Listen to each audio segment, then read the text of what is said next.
San Diego, it's time to fire it up. From the beaches to the ballparks, from the Gaslamp to North County, no one knows America's finest city like he does. You can't just punt on a Manny Machado prime year. He's a fourth-generation San Diegan, born and raised in the heart of this community.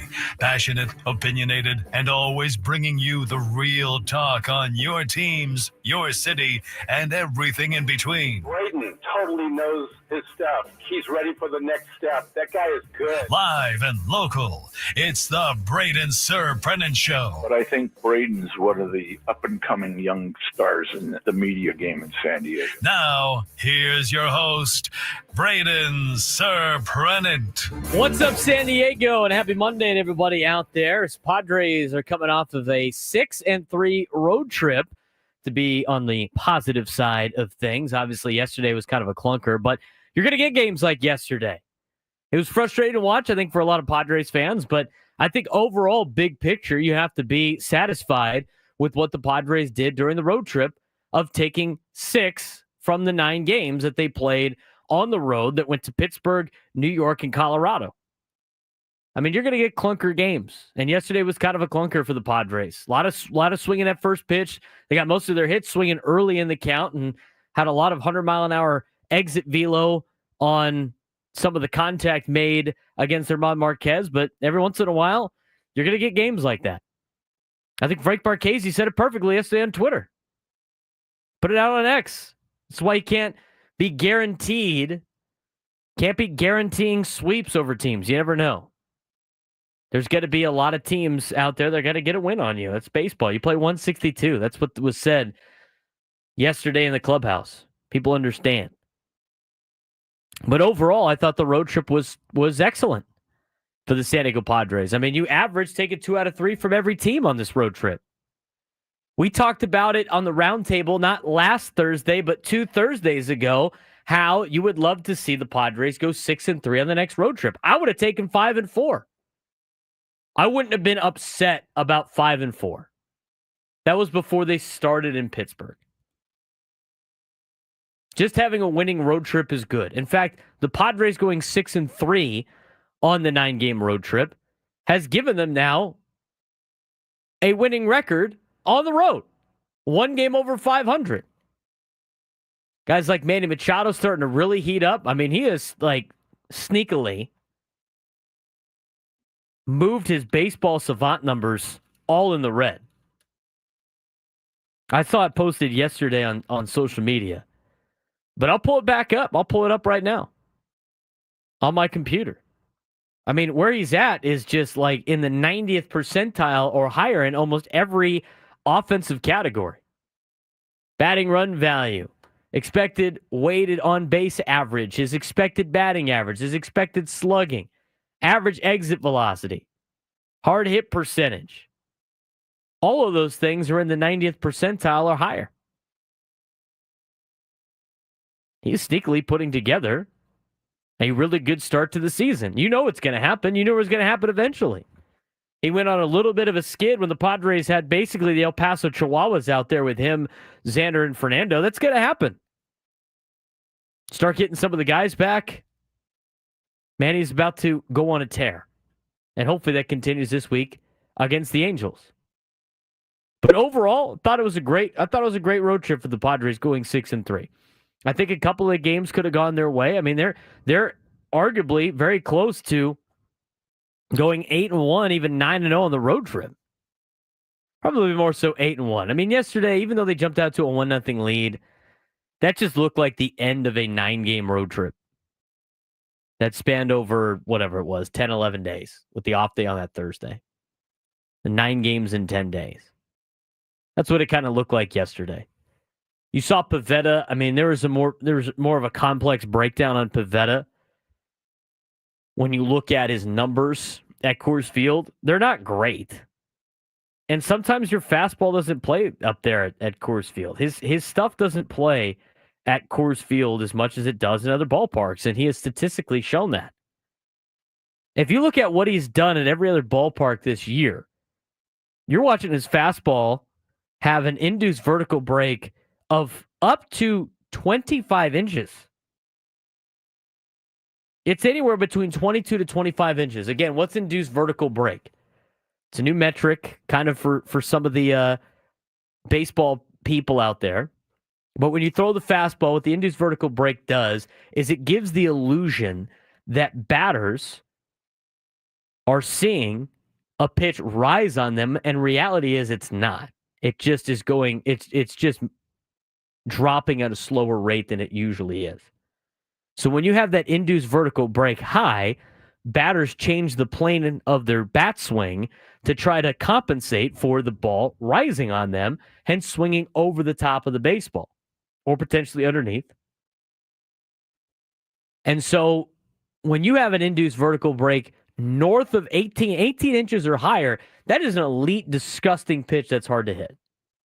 And so far this year, in every ballpark that Nick Pivetta has pitched in, he has had an induced vertical break of about 20 to as high as 25, which is top in Major League Baseball.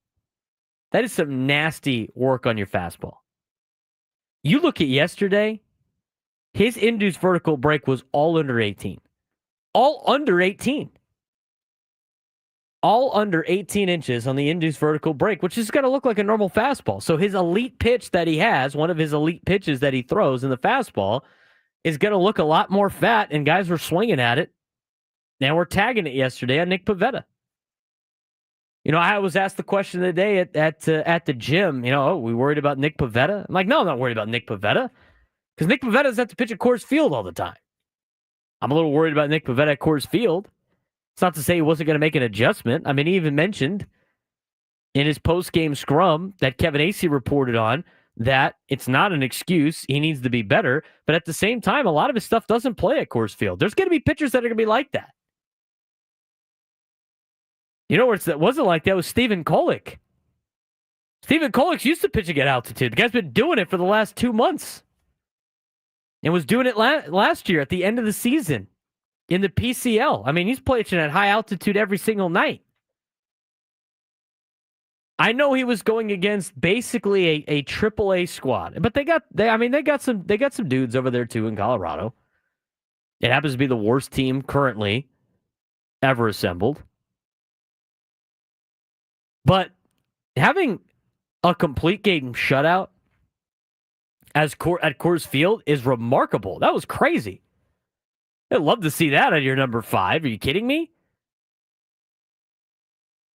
Stephen Kolek goes into Coors Field and pitches a complete game shutout, the 28th complete game shutout in Coors Field history. Yeah, that'll play as your number 5. That plays. He's pitched himself in a position where I don't know if you could take him out of the rotation if Yu Darvish comes back soon. And it sounds like he's coming back sooner rather than later. We have updates on you that we're going to get to in just a little bit. But I even thought Randy Vasquez pitched well on Friday night against the Colorado Rockies. Vasquez went 6 innings, 6 hits, 2 runs, 5 strikeouts, 1 walk. That's the most spectacular part of that entire stat line, as a guy like Randy Vasquez only allowing 1 walk in an outing.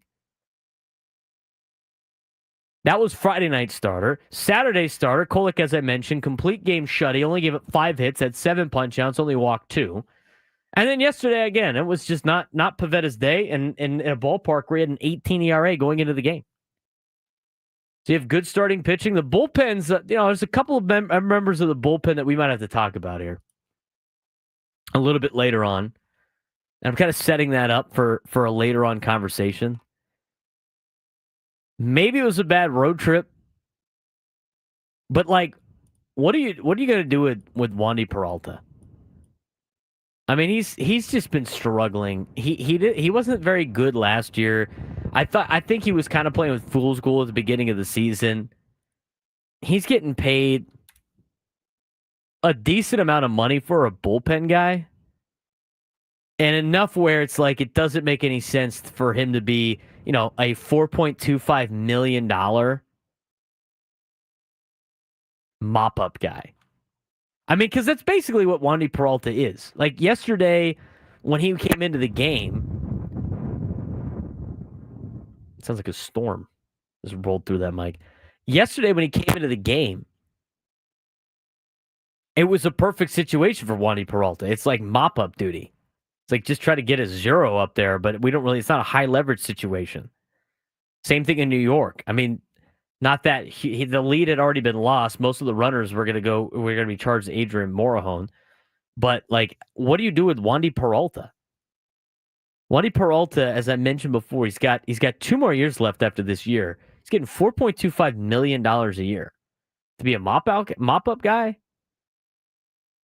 I'm interested to see what they decide to do with Peralta in the next couple of weeks or so. And maybe it was just a bad road trip, but I haven't seen a lot of Wandy Peralta that gives me a lot of confidence to use him in a bullpen that's expected to be, kind of your weapon. 833-288-0973, 833-288-0973. When we come back, we're going to talk a little bit about, you're going to just hear from Mike Schilt, some of the offensive woes after that 21-run outburst we didn't even talk about yet. 21-0. San Diego Chargers went to Denver and beat the Broncos on Thursday Night Football, 21-0. We'll talk more about that with Mike Schilt. We'll get an update for you on Jackson Merrill. The latest update that we got yesterday in the article from Kevin Acee was he felt sick yesterday, kind of threw up before the game, went back to bed, came back, couldn't keep down a lot of solids, and he was a late scratch to the lineup yesterday. They didn't know if it was a virus or if it was like just something that he ate the night before. So hopefully we could see him in the lineup today as we get updates. But it didn't sound like they were overly too concerned about it. So that was the latest on Jackson Merrill. Needed an off day anyway, kind of mixed in. I think you have to physically tell him and sit him down and keep him from playing sometimes, just with the way that he brings energy. And he's come back with a vengeance. Jackson Merrill's off to a great start to the season, even after having a little bit of an injury. But when we come back, what did Mike Schilt think about the weekend? We'll talk about it. We'll play some of the clips that he had from yesterday. Just getting started on the Braden Surprenant Show on San Diego's #1 sports station, 97.3 The Fan.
There's so much to break down in the weekend series and the road trip. We're going to give you the full recap of the 9-game road trip. We're not going game by game, but how would you grade the 9-game road trip for the San Diego Padres? 833-288-0973, 833-288-0973, plus a little bit on Manny Machado and Fernando Tatis Jr.'s momentum and what they bring from an offensive standpoint. We'll talk about in the next segment. I do want to get to some of the clips from yesterday from Mike Schilt. After yesterday's loss, Padres lost to the Colorado 9-3 after beating them 21-0 on Saturday. We haven't really talked about that too much so far, but, history was made in Denver. We'll talk about that in the 11 o'clock hour, about the 21 runs that the Padres scored. I mean, it was embarrassing to watch for Colorado's sake. It was flat out embarrassing. It was embarrassment to the league. I mean, I can't believe that you can roll a team out there and get that kind of result. I mean, where's your pride? I think you finally saw it yesterday, and I think this kind of plays into the whole Bud Black situation, which we'll talk about later on in the show. I mean, the question was for so long is like, how much longer can you keep rolling with Buddy out there because they continue to not do a good job, but at the same time, it's not even his fault. I mean, the team that they have assembled in Colorado is not a team that you would expect to do any type of damage in Major League Baseball. How do you have any hope going into the season? But the performance that the Rockies put up on Saturday was flat out embarrassing. It was embarrassing. I mean, to call yourself Major League ball players and show up and play like that is just, it's utterly embarrassing. And I'm glad that they finally flipped the script, but it was too little too late, and they were upset. It's like, losing Bud Black and how much they love Bud Black. I mean, and this is not on a guy like, Sean Bouchard's doing the best he can, but he flat out said with us on Friday, we love Buddy Black. I mean, I heard Kyle Freeland say that so many times in interviews. Guys, if you love this dude, you would have shown up on Saturday night. How much can you tell me you love this manager and you'll do whatever it takes for him and you go out and give the performance that you gave? Look, Padres are good. Don't get me wrong. But 21-0, they're zooing the ball all over the infield. I mean, it's flat out embarrassing. So, yeah, they don't have a lot of resources in terms of their major league roster. Yeah, there's guys that are probably doing as best as they can. But someone's got to, someone in that Rockies organization that's a player needs to step up and goes like, and go like, we need to at least battle. At least battle. And look, they had a good game yesterday against San Diego on a Sunday. And I almost think that they told Bud Black before the game even started that he was going to be done at the end of the day. That's the way the players played. It's like, oh, too little, too late. Thanks, guys. Appreciate it. I mean, that was the only way. That was the only explanation for the spark that they had yesterday. I'm interested to see what continues. I mean, Clint Hurdle's the new bench coach.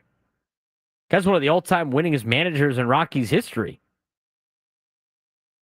Got promoted to bench coach. I don't even remember what the report said on who their manager is going to be. Who is it, Frank? Warren Schaefer. Warren Schaefer. Good luck, dude. Try to turn things around. Now, the Pirates did a decent job. They took 2 out of 3 from Atlanta. Got the little spark they needed. As crazy as Saturday was in winning 21-0, is it crazier that the Padres, and we talked a little bit about this before the show started, Frank brought it up, and I said over the weekend, is it crazier that the Padres got 2 managers fired? They got 2 managers fired this road trip. They had a 6-3 road trip and got 2 managers fired in May. It's May. It's not even like mid-May yet. Mid-May is this week. It's still early May, and the Padres got 2 managers fired. And both of them had at least one game that looked flat out embarrassing, like they quit on their manager. It was crazy. A wild road trip. So when we come back at 10:30-ish, how do you think the Padres road trip was? How would you evaluate the 6-3 road trip? How would you grade that? I think it was a step in the right direction. You're now above 500 on the road. It's great to see. Let's talk a little bit about what was going on over the weekend as Mike Schilt kind of lays it out. Yesterday, obviously, a little bit of a clunker. Anything really on the offensive woes after scoring 21 on Saturday, Mike? Every day's a new day, We're catching the ball well. We good at bats in the first. Toddy busting his tail down the line. Willie moves him over after he reads the ball in the dirt. And in that situation, Willie gets him in. They're up 1-0, and they're trying to, man. So with some good swings, they were more aggressive a little bit earlier, with Nick, and they put some swings on him, and they were able to get the lead, and we just weren't able to scratch back. Happens. It's going to happen in baseball. Marquez pitching efficiently, pitch to contact. Padres swinging early and often like it was a travel day on the final day of a road trip, and that's the result you get. I'm not overly worried about it. Like Schill talked about Nick Pavetta's start. Again, Pivetta not necessarily the best at Coors Field. You say get on his heels a little bit early, like Nick does. He competes really well. I thought the breaking ball, the sweeper was good. He attacked. He just, gotten some counts that, again, they got him early and a little bit over the middle. And other than that, I think he threw the ball well, and he was, some longer innings. So after 4, felt like, he could have gone out for the 5th, but thought that was enough based on the amount of work through 4. So he'll be ready to go next time. Not worried about Nick Pivetta. This stuff doesn't play at Coors Field. It's never played at Coors Field. We talked about the induced vertical break earlier in the show today. Again, his induced vertical break, that's the appeal to a batter that the ball is rising on them if you get it 18 inches or higher. And so far this year, he's ranged between 20 inches to up to 25 inches of induced vertical break all season long on his fastball. And at Coors Field, everyone was under 18. And when it's under 18, it's going to look fat. It's not going to look like it moves like it usually does, right? And so all of a sudden, his elite pitch becomes just a regular pitch. And the Rockies tagged that fastball yesterday. Again, that's some of the stuff that doesn't play at Coors Field compared to other locations. So overall, not really concerned with Nick Pivetta. Last thing you mentioned was the end of the first long road trip. How do you think the boys did as they get ready for a homestand now? Good road trip overall. 63 on the road. Absolutely. That's good baseball. And it was a longer trip, 11-day trip. And the one thing about it is not until recently you just brought it up, and there wasn't any. Yeah, everybody's ready to get back to Petco Park and our fans in San Diego. There's no question about that. My point is, though, there's not any oh man, long road trip. We just go play. We showed up today, ready to get after, ready to play. And one thing that was really, really worth mentioning as well was the Friar faithful on the road. We draw so well at home, and it's passionate. But man, it's nice to go on the road and have that much support. Really, regardless of where we go in the country, we're going to get a good contingent of Padre fans, and it means a lot to us. We're really grateful for that support.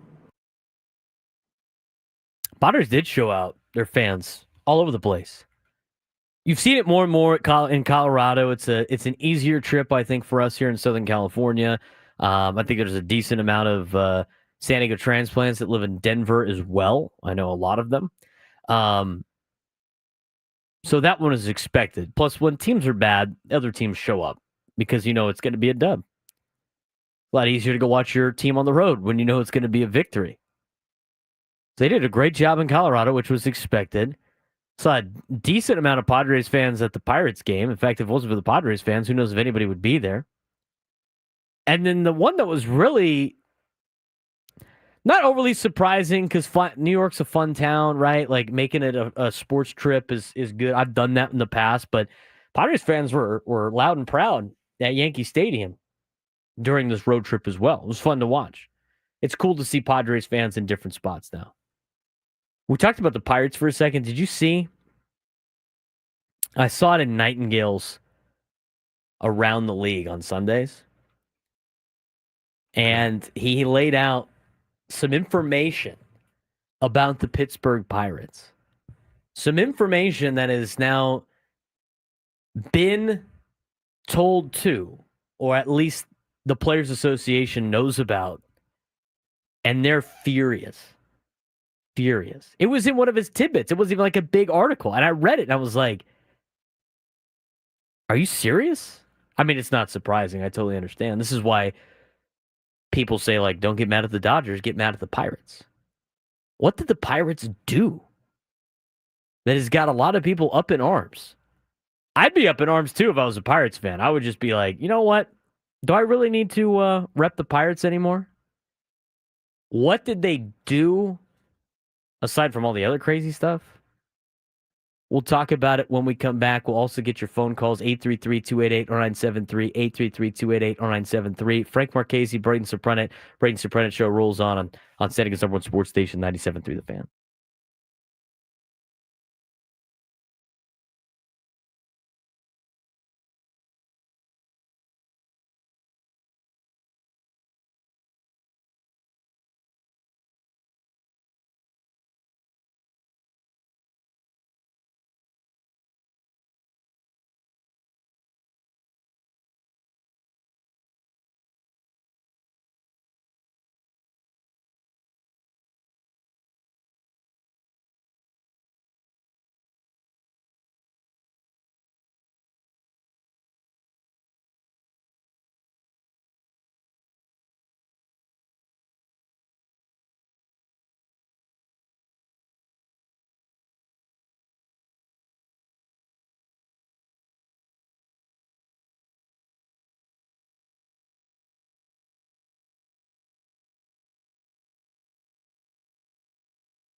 Braden Surprenant show rolls on. First hour on a Monday. I was talking to Frank. I love these Monday shows. I'm always fired up to get jump on the airwaves after 3 days or 2 days in a row, not being on them, talking Padres baseball with you. It's always great. Monday's always loaded with information. We have so much information today that I couldn't even get all of it on there. And we even got some stuff from Friday we didn't get to because we got so much we got to pass along and have opinions on. None of that information, though, was going into my head last night as I was writing the rundown for the show, though.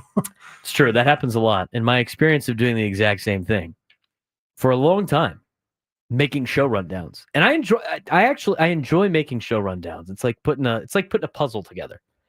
And so you're like trying to place it out and you're suddenly going like, we have so much to talk about that we have nothing to talk about. That's what it seems like sometimes. It was like I'm writing this. I'm trying to write this out, and I'm thinking about what to do, where to put stuff where. And I'm like, this is easy. Like, what am I doing? It's Colorado first half, Anaheim second half. That's how hard is this? It's so simple. And I'm like, okay. After that, it was done in like 10 minutes. I saw you working on it last night. I jumped on the thing. I'm like, I saw that. I was you look like you had some writer's block, and I was like, I'm gonna let him finish this.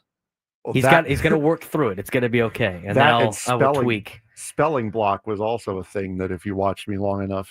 Well, you know what? That's why Google with the Google Docs has spell check and just automatically corrects it. So most of those mistakes probably don't get seen. They probably get adjusted very quickly. Do you know what the Pirates did, Frank? I mean, I told you during the break, but can you pretend just for a second that you don't know?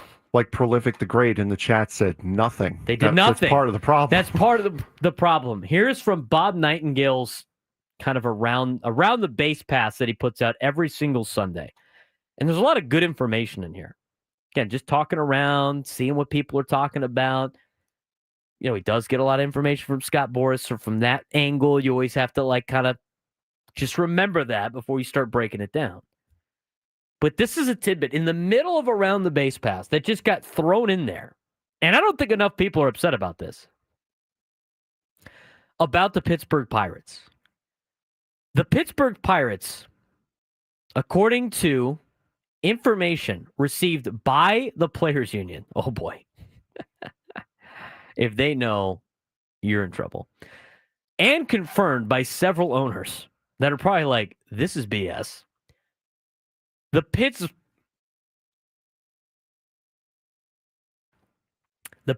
Pirates are, this is a direct quote, one of the most profitable teams in all of baseball.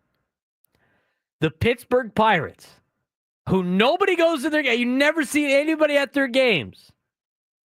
They haven't been great.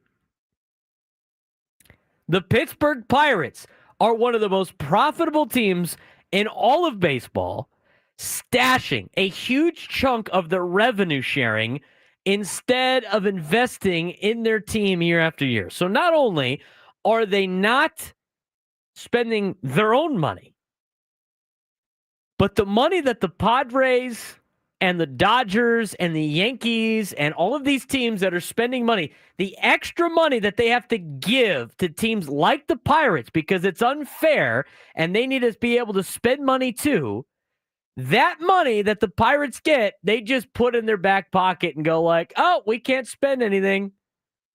We don't have any money. Woe is us. We're just the little old Pirates. Give me a break, dude. I am all in favor of a salary cap. I am especially all in favor of a salary floor as well. It goes both ways.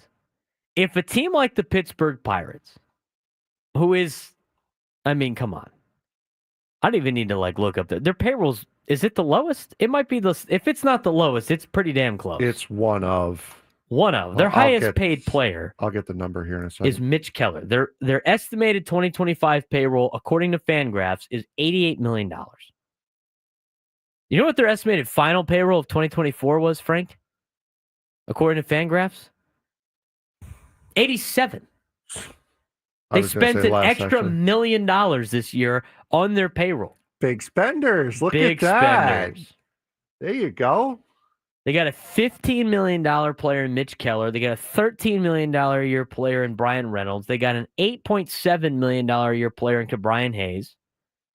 I mean, giving Isaiah Kiner for left of $7.5 million is criminal in itself.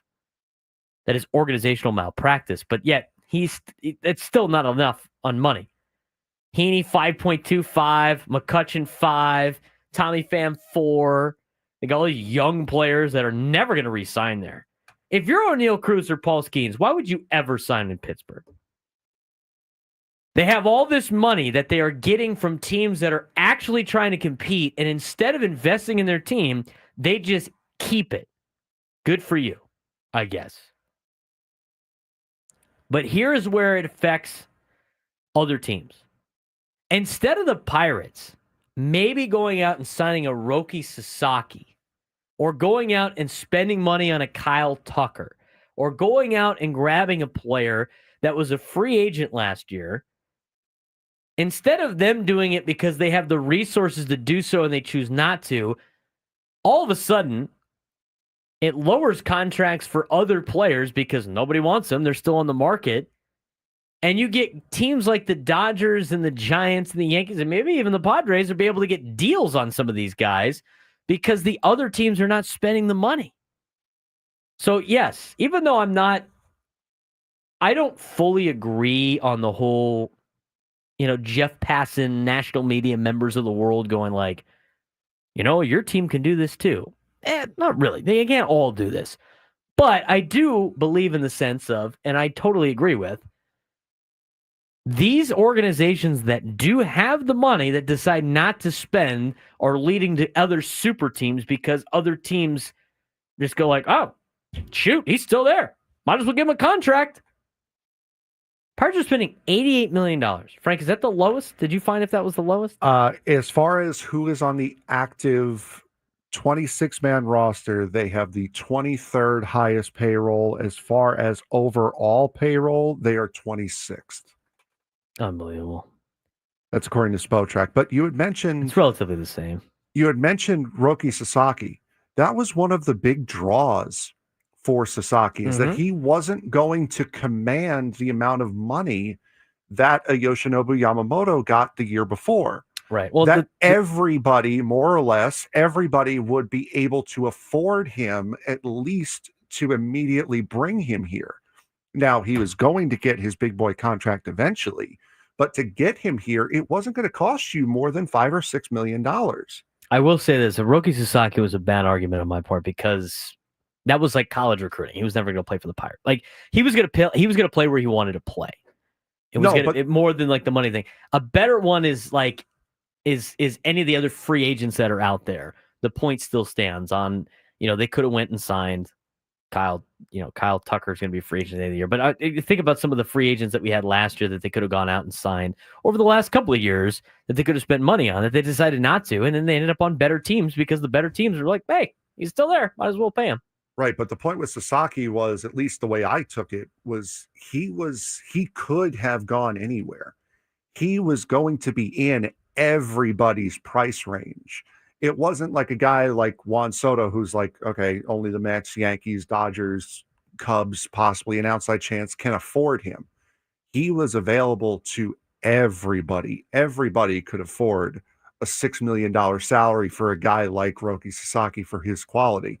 And Pirates had an equal shot as everybody else and just took themselves out of the race immediately for him. Now, I don't think like the Pirates should be trying to get a guy like Juan Soto. Like they probably still can't afford him in an instance, but in this situation, this kind of argument that we have here, and again, they're not doing anything legally wrong. It's more of an ethical thing about like owning a professional franchise, right? But like, if a team like the Pirates has all this money, and we don't know how much money they have because they don't open the books, but according to sources and the Players Union now that knows, and other owners, they pocket all this money that they receive in luxury tax payouts. They get the revenue sharing. If they use that money to buy a guy like Juan Soto, then all of a sudden they're not on a loaded team. They could have gone out and got a Willy Adames. Probably could have saved the Red Sox some headaches by getting an Alex Bregman, or, maybe they signed a Corbin Burns. I mean, at least keep it competitive, right? And again, I'm not taking away from the situation that's up in LA. That's utterly ridiculous too. But to keep them away, it's not teams like the Padres that have to continue to spend. They've spent the money. It's organizations like the Pirates and the Rays and the ones that take out of the pot and revenue sharing that are not spending the money, and they're just taking it as a, hey, thanks for the check. I'm just a richer owner now. I think you could say the same thing a little bit about the Colorado Rockies to an extent. Now, here's the difference. At least the Rockies spend some money. They just don't do it intelligently. The Rockies giving a guy like Chris Bryant a ton of money has been like complete disaster. They went out, they had success one season out of German Marquez and Kyle Freeland and Senzatella. Like, those were like the three guys the one year that they made the playoffs a couple of years ago. They all pitched lights out, and everybody's like, look, we found guys that could pitch at Coors Field. Let's keep these guys.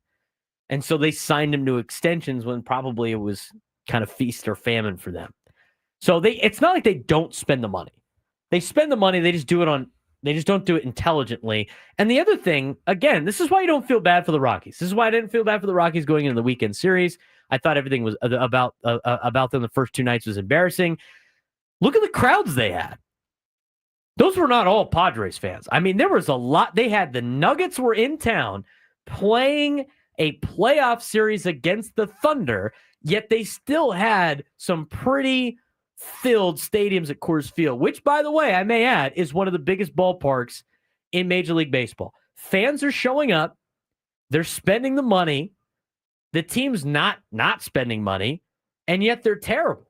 I mean, I don't know if you want them to make any type of adjustment, why are you showing up to games in Colorado? I mean, I don't even know. I don't even know what firing Bud Black even does. What does it even do? Is it going to give you a spark with the roster you have? I mean, they gave him nothing to succeed. What is firing him even going to do? I mean, they got to basically clean house in Colorado. Just top to bottom, just get rid of everybody. I'd get rid of all the players too. I mean, they have one of the worst farm systems in all of Major League Baseball. What are the worst? What do they have coming up? You put it down there on the scouting report for Friday, Frank. I mean, the Isotopes, there's no help coming up. Nope. At least the Rockies spend some money. The Pirates, embarrassing. They're embarrassing. No, they absolutely are. It's the only team that I would keep out of that conversation as far as a team that doesn't spend money but still has success is Cleveland. Because looking at their payroll right now, they're 25th in payroll. They are, I believe, they're 26th in payroll on the active roster right now. They're constantly in a fight to win their division. So Cleveland doesn't spend money, but they are always in a fight to make the postseason, make a run into the postseason, and play very, very well on a regular basis. That's the only team that I would keep out of this. But right now, there Tampa too. Tampa only spends like $90 million. There are three teams right now on the active payroll that have less than $60 million on the active payroll. Two of them have less than $50 million on the active payroll. Miami and Chicago, the White Sox, have less than $50 million on the active 26-man payroll right now. I look at a team like but at least with the Guardians, man, they gave Jose Ramirez money. Yes. They didn't let him walk. They're spending something, right? Like Jose Ramirez has got a contract. Even though Shane Bieber has been out and he's been hurt, I mean, they gave him some money. They've given guys like Carlos Santana money, and they're not afraid to spend some type of money. They just rely on a lot of young players that are arbitration eligible or pre-arb. They load up on the farm system and they do it the way that like Tampa does. I mean, Tampa does the exact same thing. They don't spend a lot of money. But it's a different way to be successful. Now, I don't think it's very fan friendly. No, because it's a constant churning of players. Right. I mean, we saw the Padres do that for years. I think it's terrible. That's why I love these big contracts. Even if not all of them work, you get a sense of these are going to be the players that we have for these years. These are going to be the players for generations, a generation's childhood here in San Diego. And when this ownership took over for the Padres, they still had the Chargers in town, but you were trying to make an impact on the community. I mean, this was, and people don't want to admit this, and this was always a football town until the Chargers left. And if the Padres didn't do what they did, who knows where we'd be right now in a sports sense of all the success that they have had with just putting in an effort, which you love to see out of ownership. But they have made it a baseball town now because of the money that they've spent by making Petco Park the place to be. I mean, they had a lot of work to do, and in doing so and growing the game with the youth. And I always bring this up. I think the biggest thing for that was getting players that people know about, household names, and keeping them under contract for a long period of time so kids can have their jersey and wear it every single day for the next 3, 4, 5, 6, 7, 8 years, knowing that player's never going to leave. Which is a drastically different outlook than like the Rays. I mean, you could be the Rays and be successful all the time and always be competitive. I don't think they're ever going to win a World Series with their strategy. Eventually, you got to have some big-time players play for you. In order to get those big-time players, you have to spend some money. But they're always competitive. You just have a brand new team every year. I'd rather have the team that might go a little up and down, but has a steady group of players that has some stars where kids can wear their jerseys for a long period of time. You grew up with the same guys on the Padres, your local ball club, your entire childhood. Maybe it's because I never got that as a kid here in San Diego, but I think that was part of this entire process. I don't think they're signing those contracts anymore. No. I think they're signing extensions like that, but I don't think they're signing those big contracts like that anymore. I would be shocked if the Padres sign another Manny Machado, Xander Bogaerts contract in the next 10 years. I would be shocked. I would not be shocked if they give a Salas or DeVries a contract extension and start going kind of the Atlanta route of like, all right, here's our core group of guys. They built the culture. This is what this is the building blocks of the Padres organization. And now we're going to just crank out a couple of superstar young guys every once in a while, and we're going to buy them out of their young years and then let them walk when they turn 30-something years old. I think you're starting to transition into that level of ball club if you're the San Diego Padres. I think you're starting to see it by handing out the contracts like they did to Jackson Merrill, by handing out, by extending Fernando when he was young. There's risk involved, like the guy's got to be a stud, right? I mean, it's not always a stud. Ozzie Albies kind of near the end of his contract now with Atlanta, maybe not necessarily up to where he was when they first gave him the contract. But here's the deal. You didn't pay for a lot. You didn't pay a lot for him. So it's a lot easier of a pill to swallow if it doesn't work out. And I think that's where the Padres are starting to transition to when it comes to their overall building of a payroll. Any thoughts on that? No, definitely. I think the whole league is going in that direction as far as doing what the Padres did with Jackson Merrill instead of going out and trying to find the big fish. And that's financially more sound for a lot of these teams because it opens the door not just for teams to have more money to be able to spend, but also when it comes to like trade deadline, you don't want to see what happened with Tanner Scott happen all the time. And for me, I hate trading prospects for half a year rentals. So now you might see if teams start doing this throughout the entirety of the league, you see that trade plus a contract extension immediately. Because now if you don't have these gigantic Manny, Fernando, Bogaerts contracts on the books, it opens you up to be able to do something like that more often than not, at least. I don't mind making those trades, and I'll tell you when we come back in the 11 o'clock hour. We do have a quick time for a phone call here. Marcus and Menifee, you're on the Braden Surprenant Show. What's going on, Marcus? Gentlemen, happy Monday. How you doing? I'm doing great, man. 6-3 road trip. I don't think you can complain too much about that. Exactly. You can't complain about that, especially with a sweep in there. Yeah. Especially with a sweep in there. Okay, so grade-wise, I'd have to give it an A minus. With a little concerned about the bullpen and all. I do agree with Peralta. Just with a lead, trying to hold on to a lead that big. I'm not worried about Reynolds because I was actually excited for him to be back. And I'm sure the altitude in Colorado had maybe a factor into his return. But again, I'm not worried about him. All in all, A minus for that road trip. I agree, Marcus. I appreciate the phone call, man. I'd probably give it an A minus. There's a couple of a couple things didn't go their way in New York. I think they could have won the series in New York. And I think obviously yesterday kind of a clunker. You're gonna get those, but I'd still knock it a little bit. But going into this road trip, if you would have taken 6-3, Frank. I would have taken 6-3. Oh, 100%. Every time. Yeah, I said it on Friday. Yeah. Don't expect a sweep. Don't expect a sweep. I was totally content with one, and then I saw them play, and I was like, I forgot how utterly bad this team is. Definitely need 2 out of 3. 833-288-0973, 833-288-0973. I'm going to counter what Frank said when we come back, and then we will dive into a little bit more about the road trip as well as some Padres news and notes on the Braden Surprenant Show, standing as number one sports station, 97.3 The Fan.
This hour 97 through the fans brought to you by Robert Half. At Robert Half, we found that 67% of companies want to increase contract talent. That's why our recruiters' expertise and award-winning AI work quickly to find the skilled candidates you want. At Robert Half, we know talent. Visit roberthalf.com/talent today. Braden Surprenant Show alongside Frank Marchese here on a Monday. Padres 6-3 on the road trip. I'd evaluate that as pretty good.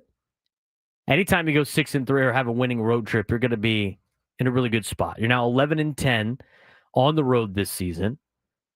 And when looking at the road trip, Padres now, again, over 500 on the road. This team finally rounding into form.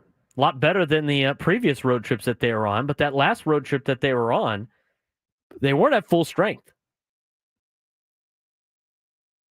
Even though they'd lost 9-3 yesterday to the Rockies, despite a starting strong with Fernando Tatis Jr.'s infield single in the first inning, Rockies quickly responded with 3 runs in the bottom of the first, never looked back, battering Nick Pivetta, while German Marquez, returning from Tommy John surgery, dominated San Diego's at-bats. Despite Marquez entering with a 9.90 ERA, he needed just 5 pitches to get through the second inning. However, Padres did make quality contact. They put 9 balls in play at over 100 miles an hour. Manny Machado emphasized that over a 162-game season. Games like this happen even against bad teams. San Diego now sits at 11-10 on the road, surpassing the 500 mark for the first time this season. Machado extended his hitting streak to 11 games and now leads the National League with a .324 batting average. Yuki Matsui has gone 6 straight scoreless appearances while Wandy Peralta is struggling. We'll talk more about the bullpen in just a little bit. Manny Machado starting to heat up. We mentioned that earlier in the first hour. And Fernando really setting the tone on top of the batting order in the leadoff spot with a lot of leadoff hustle that he showed over the weekend. 833-288-0973, 833-288-0973. Do you want to join the show? I do want to mention some things that Frank said going into the break that I want to talk about. But if you haven't done so already, if you're on the YouTube watching, a big thanks to all of you guys tuned in. There's about 130 of you already on there. Give us a like. Only 18 likes so far. Drop a like on the page. We really appreciate that. Really helps out our algorithm. If you haven't done so already, subscribe to our YouTube channel. You can do it at 97 through the fan. SD. You can also subscribe to the Braden Surprenant Show at BSurp. Be sure to follow us on social media at B_SURP and at the new show account at B_SURP show. Be sure to follow us on all of that. Should be getting some good Padres content for you this week. We're still working on it behind the scenes. A lot of moving parts by Frank and I, but we'll have more for you coming up probably tomorrow or Wednesday. So stay tuned for that. Just to recap what we were talking about at the end of last segment, and it kind of went a bunch of different directions, but the thing that really started the conversation was the whole Pittsburgh Pirates being one of the most profitable teams in Major League Baseball, yet not spending any money on their payroll. They just pocket the money, which I guess if you're a business, you're trying to make money, so good for them. I think it's bad for your fans. I don't know how you potentially grow your fan base and get people interested if you just continue to claim poverty and then not spend any money that you get handed to you. But it went down this kind of path, and I was talking about how I like the way the Padres have done things, at least early on, with getting some of these big contracts to kind of lock in the culture and set the building blocks for the Padres organization.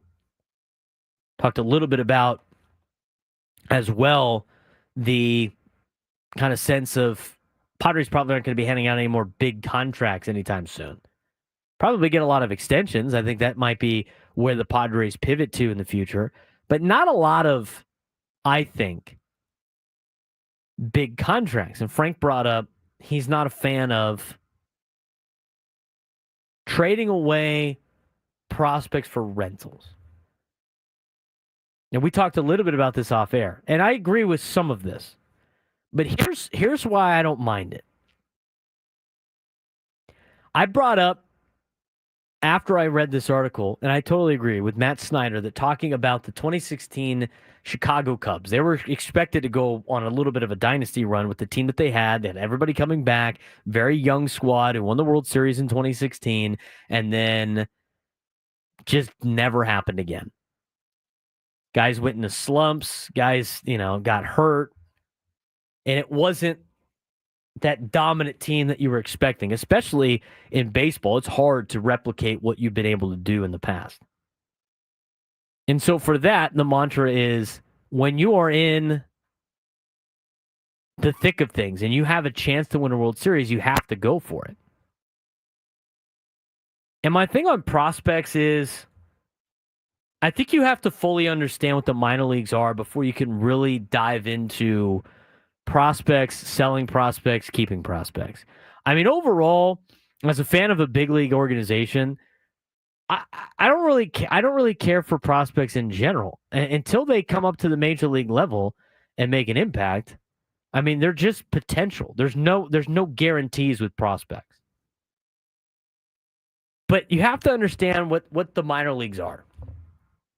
Minor leagues and minor league ball players are there to get about maybe 2 to 3 players per organization reps.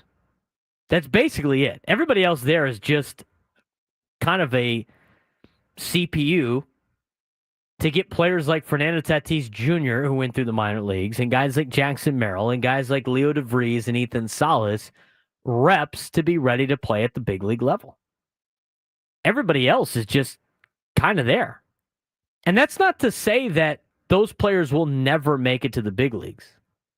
There's some Mike Piazzas of the world. There's a lot of these players that are going to be tweener, maybe some 4A guys. There's going to be some players that evaluate to be bench pieces. But in terms of impact everyday major leaguers, each team's got about 2 in their group. And everybody else is just kind of a role player, maybe at their highest potential at the major league level. Maybe they're a bench piece. It's hard to find everyday starters, but you're talking about guys that you want to be your players that are the face of your franchise that are going to be all-stars. There's like 2 in every organization, if that. Everybody else is just there for depth and there to make players better. They're there to make Leo better. They're there to make Fernando better. They're there to make Jackson better. They're there to make Ethan Salas better. I mean, those are the players. Before the Padres traded him, guys like C.J. Abrams. But that doesn't mean you can't part ways with a lot of those guys. I mean, look what the Padres have given up to Miami. Now, some of those guys might end up being solid Major League Baseball players. But none of those players are one of the 2 that the organization thinks could be their everyday all-star. And so I don't mind giving up a lot of those, prospect capital to go get an arm, even if it's a rental at the trade deadline, because I'm trying to win a World Series. There's a lot of those players out there. And you know what? If they go on to have good for them. But you will never know who those 2 players are for the San Diego Padres. Sure, I'm sure you can think about some of them. I think it's very obvious right now that it's probably Salas and DeVries. But they're not always going to align with like MLB Pipeline's top 30. Every team's got their own big board. They got their own evaluation for players. And other organizations evaluate their 30 guys or whatever it is a lot differently than even the team does. That's why you see these players get traded at deadlines. You're like, we didn't give up anything. You don't know if we gave up players or not. You don't watch them every day. You don't evaluate them like everyday scouts. There's expendable players in the organization. And as long as the Padres aren't giving up their 2, quote, future all-stars, it's okay. That's why I don't mind trading them away even for rentals. Now, I would highly be against trading away a Leo DeVries or an Ethan Salas for rental. I think that would be organizational malpractice. But I don't think that's going to be the case. Now, that being said, this is where I agree with Frank on the potential like rental thing. You can't be, and I could not find this word. But the word I was looking for is reckless. You can't be reckless about it. You still have to be intelligent. You can't just ship off your entire minor league system each and every trade deadline. You have to be intelligent about it. I think it's better off keeping some of those guys in the organization instead of redoing your entire Major League Baseball clubhouse. I think you're seeing that right now with the way that the Padres have been such a tight-knit group and have been together now for the last couple of years.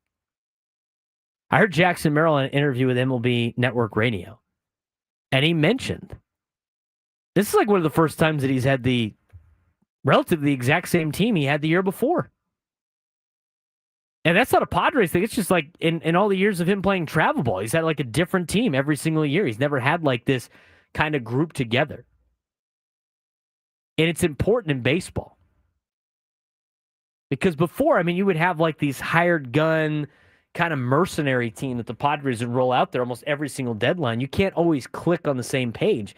But right now, with the way the Padres are playing, I think that you can start to point to a big reason for success or these players being kind of a tight-knit group. Because on paper, I think there's a lot of players on this Padres team that you would exchange for other players on other teams. But the real reason why they're having a lot of success and might be needing to get a little bit more credit is the consistency and the togetherness that they have. And you're seeing that with this Major League team. 833-288-0973, 833-288-0973. We're going to get you some updates on the Padres. Yu Darvish has an update. Jackson Merrill with an update. We will also get you some MLB news, plus history made in Denver. Take a little bit more of a breakdown on what the Padres accomplished on Saturday over the weekend when we come back on San Diego's number one sports station, 97.3 The Fan.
Braden Surprenant show, live and local each and every day from 10 to 2. If you haven't done so already, give us a like on the YouTube chat. We really appreciate that. Helps us out. Be sure to follow us on social media at B_SURP, at B_SURP show as well on social media. Again, thumbs up on the show. We really appreciate that on the YouTube page. 833-288-0973, 833-288-0973. Let's get you a couple of updates on Yu Darvish and Jackson Merrill before we dive into what the Padres accomplished on Saturday. Yu Darvish, the latest. He's expected to throw a bullpen at Petco Park today. Next step is a rehab start in El Paso on Wednesday. And however that plays out will be whether or not he will throw another rehab game or get activated. It sounds like he's going to be here sooner than you think. Here's Mike Schilt on, we talked a little bit about Yuki Matsui and Yu Darvish. Yeah, you got it. The fork's good. Fastball's good. He's been able to get that life with his four-seamer. You know, it's got some carry to it. The fork, it's got a nice speed differential. It's got nice, it looks like a strike out of the hand. Sometimes it is, sometimes it's right under. And it's just got, he's got the, north-south game going. He's throwing the ball very well. Is there anything you can share about Darvish? Nothing overly, we're going to figure out the bullpen, and then the next after that, I texted with Darvish earlier today. He says he feels really good. We're going to catch up tomorrow about his plan, and that's encouraging that he feels good and he's ready to take the next steps. That's good news. That was yesterday, obviously. We talked a little bit about with the Yu Darvish situation. Expected to throw a bullpen at Petco Park today. Next step is a rehab start in El Paso on Wednesday. They're going to judge whether or not Darvish is good enough to throw another rehab game, if he needs to throw another rehab game, or if he's ready to get activated. That's good news on the front. Who goes down? That's a question that we're going to answer later on. I don't even think they are going to send anybody down. You might be seeing a situation in which they have a 6-man rotation, especially with the upcoming schedule that they have. We'll take a deeper dive into that at 12:30. Latest on Jackson Merrill. When he came off the injured list, he was red hot in his return to the team. Red hot in New York, 11 for 19, a home run, 2 doubles, 6 RBIs, and 5 runs scored. He was off yesterday. Here's what Mike Schilt said about why Merrill was left out of the lineup. We'll find out more later. Woke up this morning, just wasn't able to keep anything down. Went back to bed, woke up again, couldn't keep anything down. Did it a third time. So, we're being precautious. We're not sure if it's something that's viral or it's more food related. But he's gotten some IVs. He's feeling better. And we're just going to evaluate him, later tonight and tomorrow. A little bit of that. Here's what Dennis Lynn said with Ben and Woods earlier this morning about Jackson Merrill. Yeah, I think it's a good point. Even if the Padres went 15-9 without Jackson, and I know it was more than just him who was out for that stretch, but you can just see the difference when he's in the lineup, when he's batting cleanup, and versus when he's not. And I think it's too early to say he's the best hitter on this team, but the way he's going right now, I know it's only been a small sample size in second season in the league, but I think it's fair to say he's probably the hitter that you'd least want to face as an opposing pitcher right now in the Padres, just given what he's doing and the fact that he took a month off, not by choice, of course, and then came back and hit the ground running right away, almost hit 2 home runs in that series at Yankee Stadium. I think, he's probably the most dangerous hitter going on the Padres right now. He definitely is. And now in terms of don't really know too much about his illness. Again, the latest report that we got from Kevin Acee was kind of feeling sick, was unable to, really stomach some food. They don't know whether or not it's a food issue or if it's a virus. And hopefully when the clubhouse opens today around 2:30, we'll have more of a update for you on Jackson Merrill on the Gwynn and Chris show. 833-288-0973, 833-288-0973 if you want to join the show. Let's talk a little bit about the history that was made in Denver that ultimately led to another situation in Denver.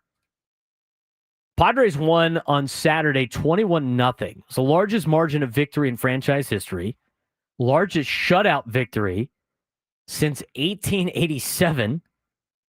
Stephen Kolek was able to join Andy Ashby, who did this in 1999, as the only Padres to throw a shutout in Colorado. And during that game on Saturday, Fernando Tatis Jr. passed Tony Gwynn on the Padres' all-time home run list. Other stats for you. Opta Stats on social media. The Padres are the first Major League Baseball team to score 20-plus runs and have their starter throw a 9-inning shutout since the Cincinnati Red Stockings did so against Baltimore on August 10th, 1889. That was some 24 years since the Civil War. That's an incredible feat.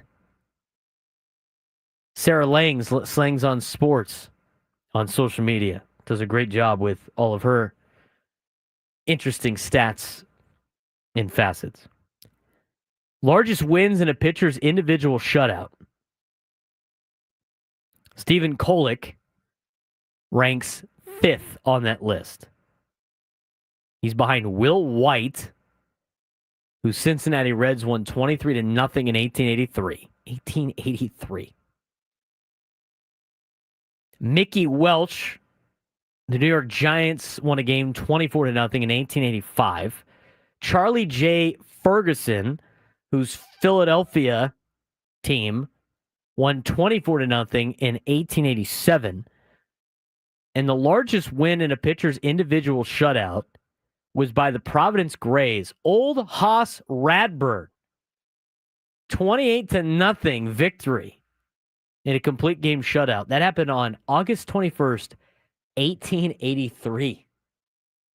1883.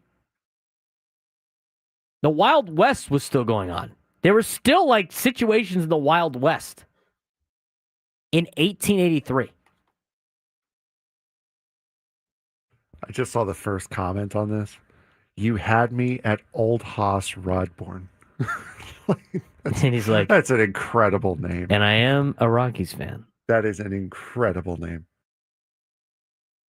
And the fact that he did it at Coors Field. How many of these guys did it at high altitude? What was the population in Denver in 1883? Stephen Kolek. I mean, the other three names on the list, behind Kolek on that list, Red Ruffing pitched a shutout in 8 innings, by the way. Yankees won 21-0 on August 13th, 1939. Ed Seaver, 21-0 for Detroit, also an 8-inning game, 1901. And Silver King, 21-0, St. Louis Browns, 1889. This was before... I mean, just think about, general history. I mean, you're talking about, you barely have electricity going on. The light bulb was invented in 1879. I mean, think about that for a second. He did something that hadn't been done, or is in company with 1883, 1887, 1885, 1883. The light bulb been around for 3 or 4 years. It's not even been a long time. Yeah, no airplanes, no a lot of stuff. I mean, you could start thinking about some of the new things. And I mean, when was the Model T made? 1910? I think so, yeah. 19 whatever. By the way, Denver's population in 1883, as you had asked, yes, would have fit very comfortably in Coors Field, 35,000. Oh my God. Just 13 years prior, it was under 5,000 people. Model T, the first car, was built in 1908. You don't even have car. I mean, people are showing up to these events horse and buggy. And it mentioned Stephen Kolek did it at high altitude in a place that only had how many people living in it? 35,000 at the time. 35,000 in the late 1880s, which is the same. It was just where he's in company-wise. There's only 4 pitchers that had larger wins in an individual shutout. All happened in the 1880s. I think that parking lot must have been a zoo. Yeah, a lot of animals. You got to add that to the drops. Frank's here till Thursday. Be sure to tip your bartender and your waiter. Do any local stand-up? Any open mic night? Nope. Anytime this week? Nope, because that was my one good joke. That was my one a month. Even better. Colorado just got admitted to the Union in 1876. Unbelievable. That's just some unbelievable historic performance by Stephen Kolek, San Diego Padres in Denver. Or just how historically bad the Colorado Rockies are. Frank, you feeling bold, buddy? About as bold as I can get. Frank's got 6 bold predictions for us to buy or sell on when we come back on the Braden Surprenant Show on San Diego's #1 sports station, 97.3 The Fan.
Baseball coverage on 97 through the Fans presented by T-Mobile. Head to T-Mobile.com and get a great deal on an iPhone 16 Pro. Talk a lot of baseball today on the show.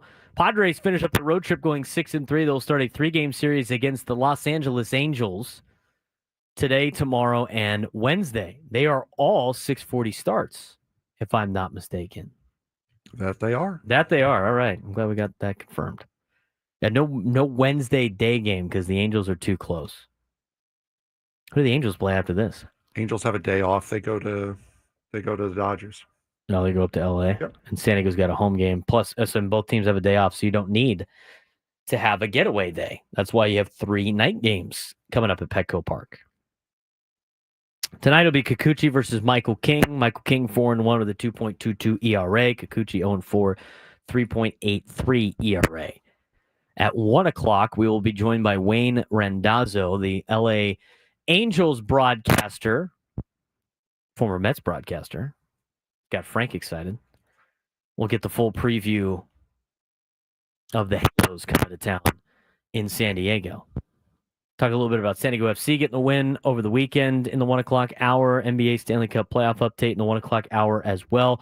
Coming up in the 12 o'clock hour, 6-man rotation for the Padres. Might be coming soon with the way that the schedule lays out.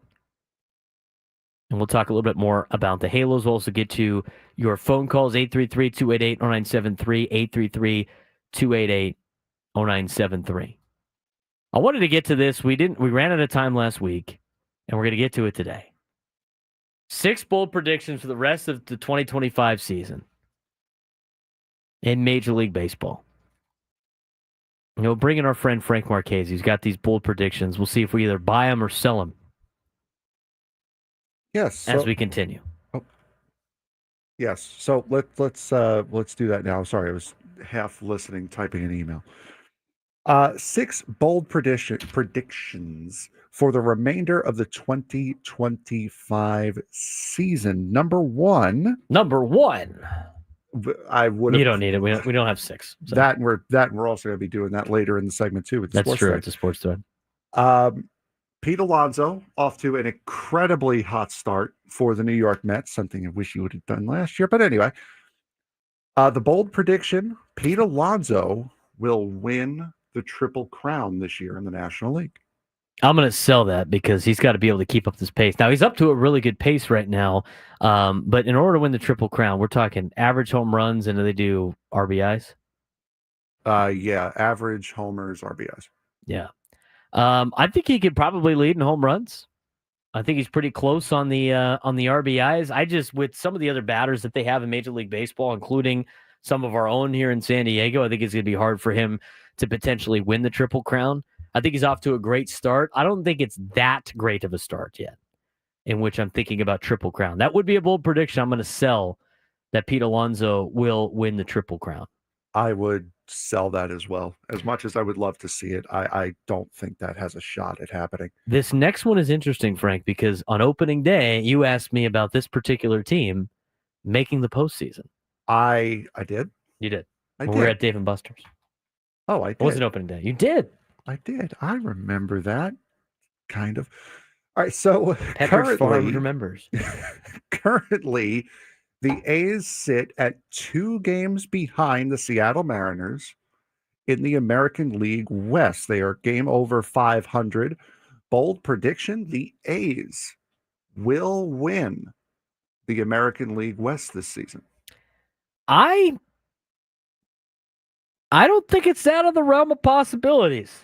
I don't want it to happen just because I think it's kind of Bush League of the A's. Yeah, Fisher does not deserve any He does success. not deserve any of that. But, I mean, they're a solid team. They're off to a really good start.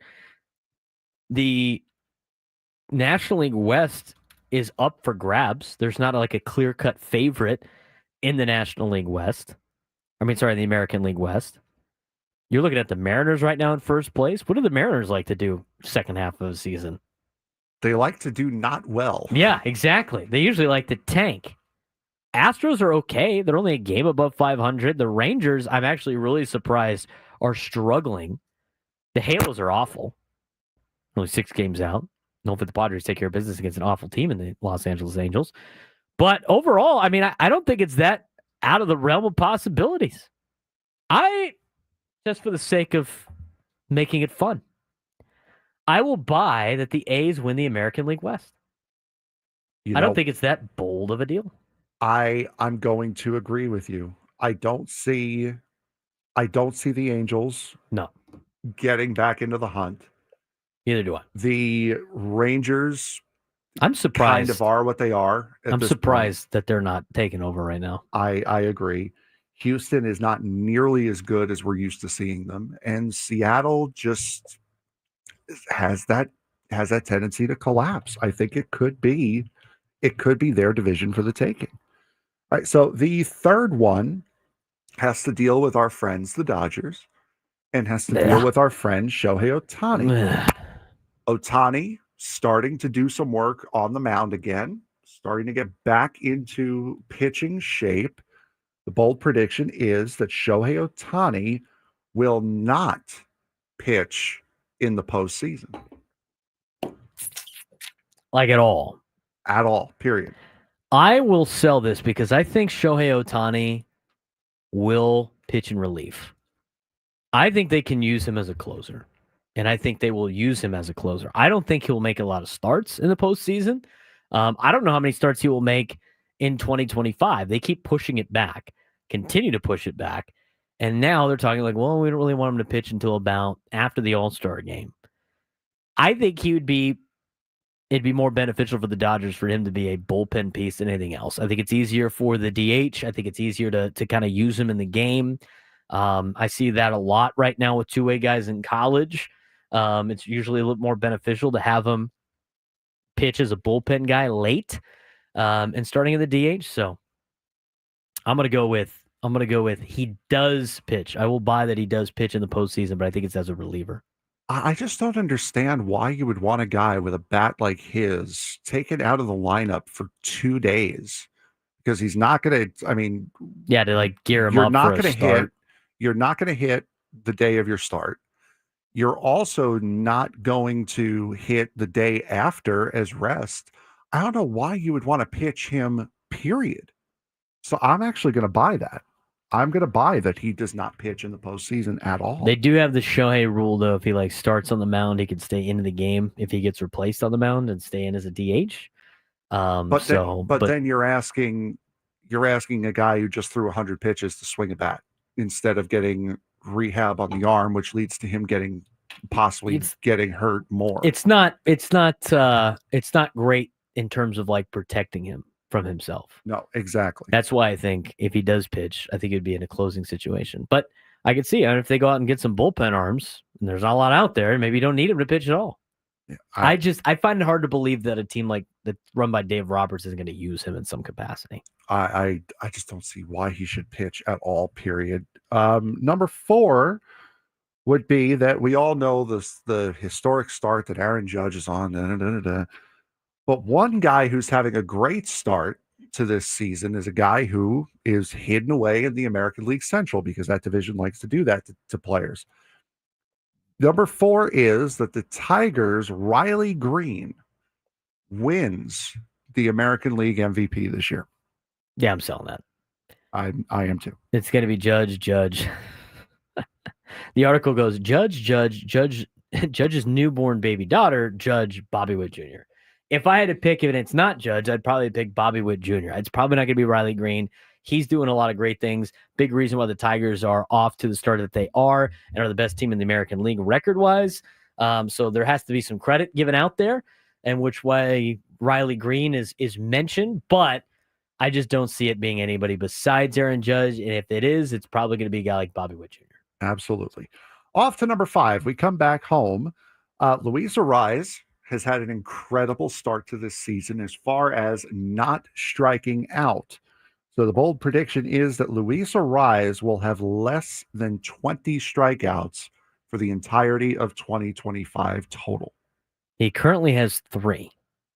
That's what a darn good pace. That's a pretty good pace. Last year he had 29. He had 34, 43, 48. It's gotten less and less as his career has moved on. He had 29 strikeouts in 2019, 11 in 2020, small year, 48, 43, 34, 29, and now he currently has 3. What was it, 20? 20 I'll buy total. that. I will as well. He swings at everything, dude. I mean, there was a couple of pitches yesterday swinging. I'm like, really? Last one. He put it in play. He put it in play. It's usually not conducive to not striking out, but hey, if you hit it, you hit it. The final one here, the final prediction is that the Baltimore Orioles are not off to the season start that we were expecting them to be off to. They're a major disappointment. Yes, they are so disappointing. Are they going to lose 90 games this year? Oh man, 90 games. Where are they at right now? They're 15 and 24. Yes, they are. I think they dead last in the East. They're already pitching. I'm going to sell that. I don't think they lose 90 games. I think they finish under 500, but I don't think they lose 90. Even though they don't have the pitching, they still have a lot of young players that are athletic and talented that could probably weather the storm a little bit, but they're going to need some help in the pitching staff. I'm going to sell that. I think I'm going to buy that, actually. Wow. They just have, it's those young players, it's good and bad because you have youthful exuberance, but you also have the inexperience of being in this spot. Situation, yeah. And with a team, with youth that is so good, so talented, you question how often they've been in this spot on such a big stage. They haven't handled it well so far. I don't know if it's a thing that just keeps snowballing. I'm actually going to buy it. All right. Well, some bold predictions there. I think we went 50-50 on the buy and the sell, which is great. There's more going on than just baseball, though. Here's today's sports thread. You know that group chat? The one that's always blowing up with the biggest sports takes, debates, and breaking news? You got barbecue back there, and you didn't invite me? Yeah, we've got that too. Welcome to the Sports Thread, where we break down the top 5 stories in sports, just like you would with your crew. Oh, no! Disaster! What a bad idea! No filters, no silence, just real talk. All right, Frank Marchese, what do we got today? All righty. First of all, we've got number 1. There's the gimmick. We got it now. Pope Leo the 14th has been a pope for all of about 4 days now and is already in the midst of a controversy. When Pope Leo the 14th was announced as the pope and as from being from Chicago, the Chicago Cubbies and their fans were very quick to claim his allegiance. Oh, he's got to be a Cubs fan, right? He's from Chicago. Why wouldn't he be? However, his friends and family were quick to point out that he is, in fact, a Southsider, and this came with actual receipts.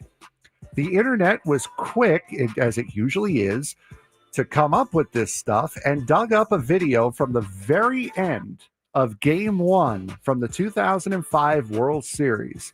The camera cuts to a fan shot after the first pitch of the last at bat, where standing in the crowd, clearly a nervous wreck, in a White Sox jersey and all, is the future Pope Leo the 14th at Game 1 of the 2005 World Series. This controversy is about as pointless and as meaningless as it could have been. But now that the mystery is solved, are you relieved that God is not on the Chicago Cubs side? Well, you would have known that because it was over 100 years before they won their second World Series, whatever it was. And they were playing the Mets this weekend, so I was very happy that he wasn't. But I mean, it's not like it's been very good for the White Sox the last couple of years either. So I thought that clip was hilarious. The fact that they found him in video at a World Series, first of all, looking through all that, I'm sure AI did it with like facial recognition, but still, that is insane. An insane find. I mean, there's probably a lot of people that were at those World Series games that weren't even on camera, let alone to see Pope Leo the 14th on camera. I'm glad this is finally settled. I thought the White Sox did a great job trolling the Cubs after all the social media posts. That was top notch. So, well, maybe things will change for the White Sox now, as Pope Leo XIV will decide to pray for his baseball team a little bit more. I want to keep this insanity going because him and his brother look very much alike.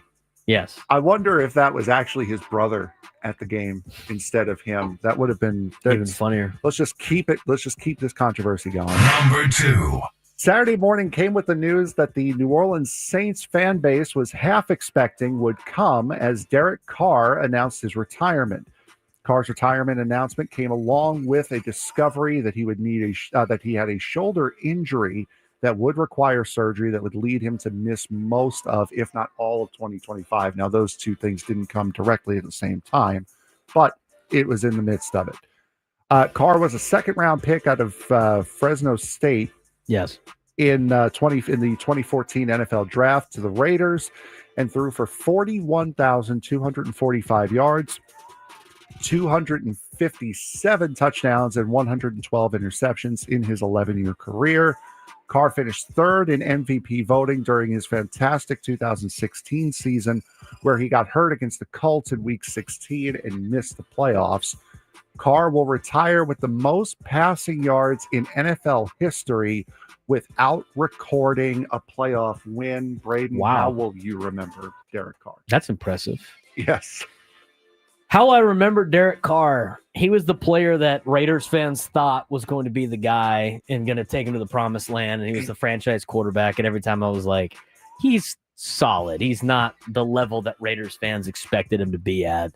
It was kind of like this relationship that they didn't want to part ways with Carr for so long because they thought he was like their Phillip Rivers and all this other stuff. And I was like, nah, Dad, he's not the same guy.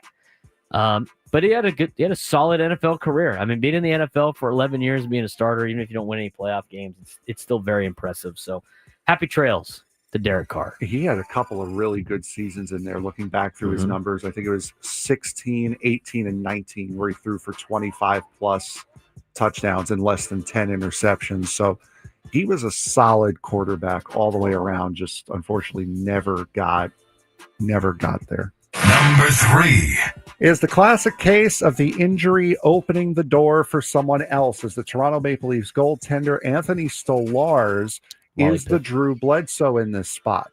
Stolarz took a shot off the face mask and an elbow to the head during Game 1 of the series against the Panthers on Monday. Stolarz was ill on the bench before being rushed to a Toronto hospital for further evaluation. In his stead, Joseph Woll has stepped up and played well, even though the Panthers have evened this series up at 2. Stolarz is said to be progressing, but is doubtful to return for the end of the series. Braden, if Woll is still playing well and Toronto is winning, do you stick with the hot hand, Tom Brady, or do you go with the guy who got you there? I think you gotta stick with the hot hand until it paves to not be the hot hand anymore. It's hard to take him out. I mean, what if you pull him and you go with the player that what do you say it was? You go with the Drew Bledsoe. Yeah, the Drew Bledsoe. If you go with the Drew Bledsoe and it doesn't work out, I mean that could alter a series fast. So I think you got to play the hot hand. Yep, absolutely. Number 4. This one probably could have gone in the "Are you good?" category, but we'll bring it up here because this is beyond ridiculous and over the line. Astros pitcher Lance McCullers had a really rough night on Saturday night against the Cincinnati Reds. He threw just an inning and a third, 7 runs on just 3 hits as part of Cincinnati's 10-run first inning. While most Astro fans chalked it up to, well, that's baseball, some went a completely different route. A route that included finding McCullers on social media and sending death threats to him and his family.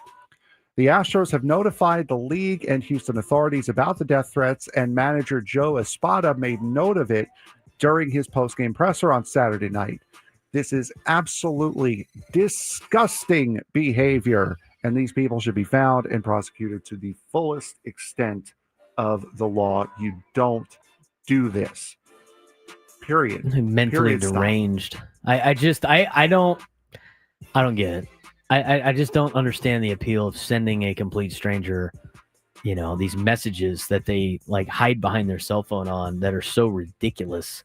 Over Yeah, a baseball it game. needs to be addressed. I mean, there needs to be serious consequences for doing certain things. Over a baseball game in Stupid. May. Like, really? Come on. Number 5. All right, we close today on a more somber note. We're going to have to do it quickly here, as this more of a news and less of a reaction thing. But professional wrestling world lost a very wild character yesterday as hardcore legend Sabu passed away at the age of 60. Sabu is best known for in the U.S. in ECW. Just had a retirement match last month and is now gone at the age of 60. No cause of death announced. Rest in peace.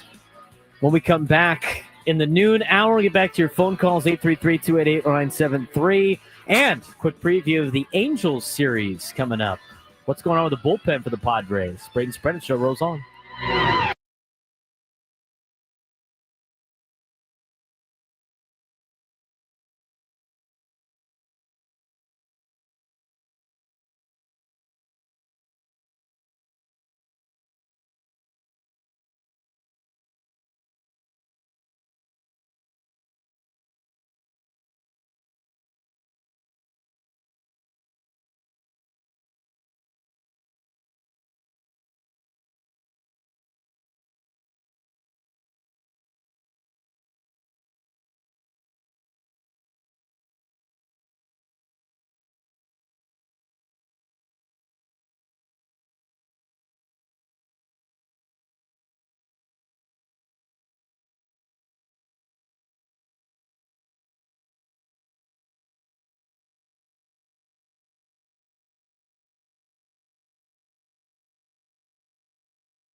Time to fire it up. From the beaches to the ballparks, from the Gaslamp to North County, no one knows America's finest city like he does. You can't just punt on a Manny Machado prime year.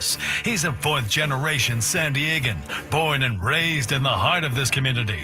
Passionate, opinionated, and always bringing you the real talk on your teams, your city, and everything in between. Braden totally knows his stuff. He's ready for the next step. That guy is good. Live and local, it's the Braden Surprenant Show. But I think Braden's one of the up-and-coming young stars in the media game in San Diego. Now, here's your host, Braden Surprenant.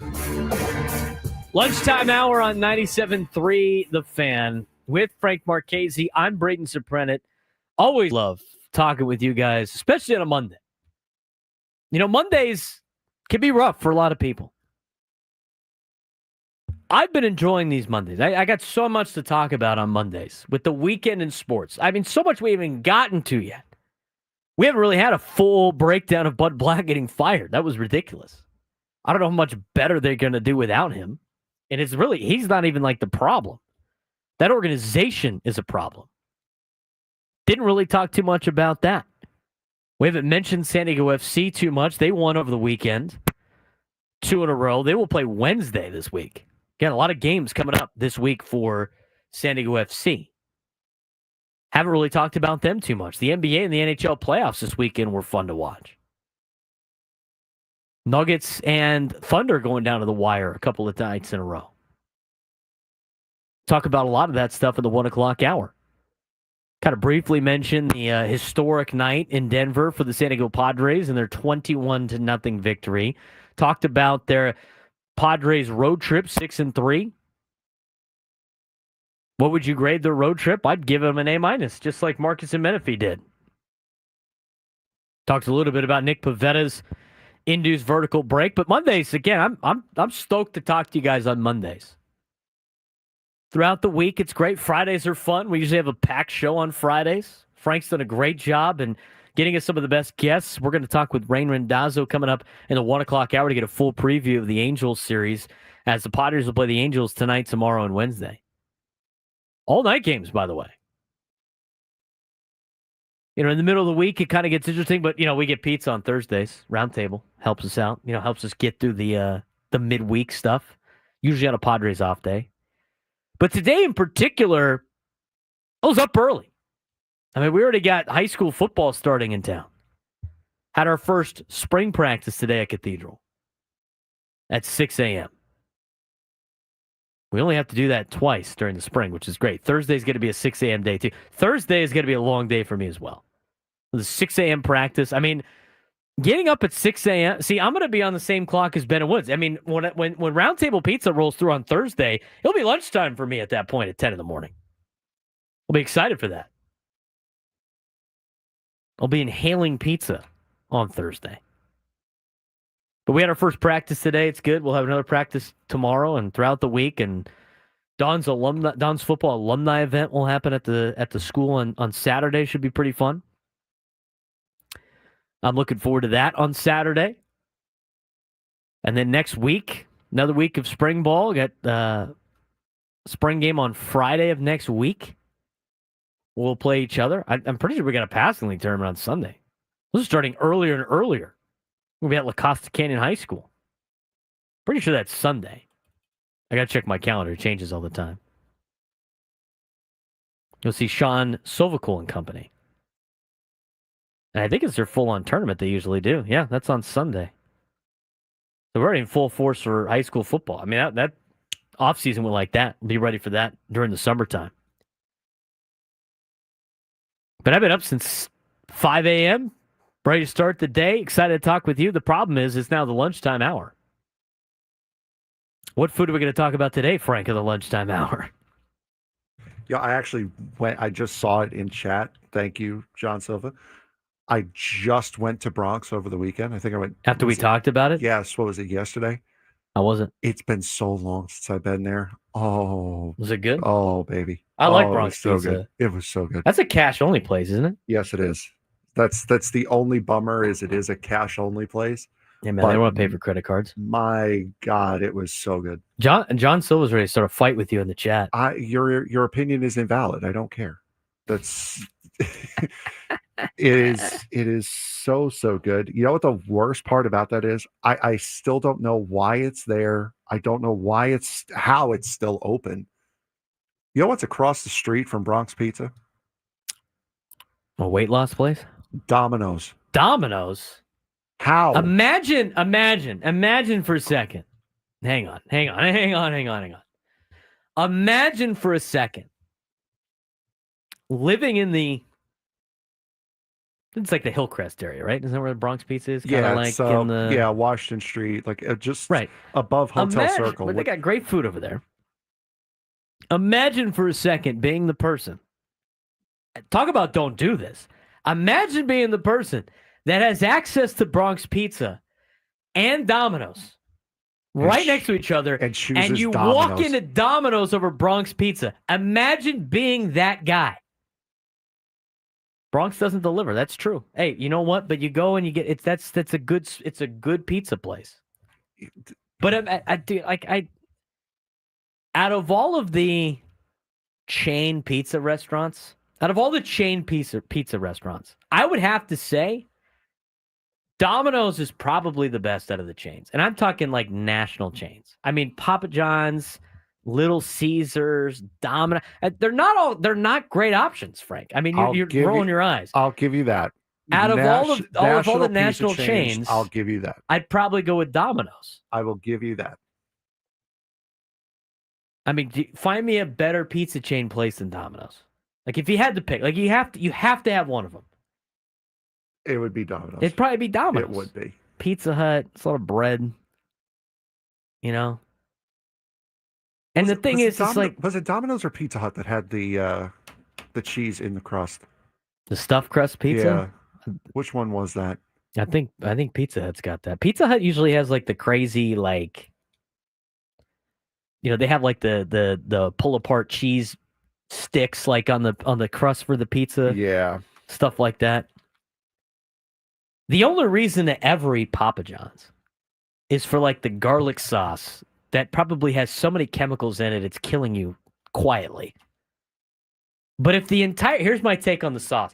If your entire thing is about the sauce, maybe your pizza's not that good if I got to dip it in sauce. The sauce is money, but like, if you need the sauce to make your pizza taste good, I'm sorry, I got news for you. Your pizza ain't that good. Doomslayer in chat. We're not endorsing Domino's here. We're saying that if we had to pick out of a national chain, Domino's would be the one we pick. Yes. Pizza Hut is too gimmicky. Papa John's is and Little Caesars is what you have if you have literally nothing else. Little Caesars used to be like the pizza day at school when I was at St. Michael's. Yep. Mm-hmm. Like 1 week it'd be cheese, the next week it'd be pepperoni, and you'd have it was every Thursday, which works out. I guess pizza's a big Thursday thing.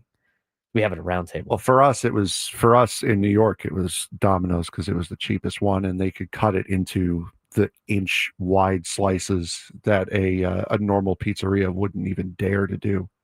Of course, our favorite pizza is Round Table Pizza at the station. But we're talking like big national chains. Yeah, Round Table is not a national chain. It's not a big national chain.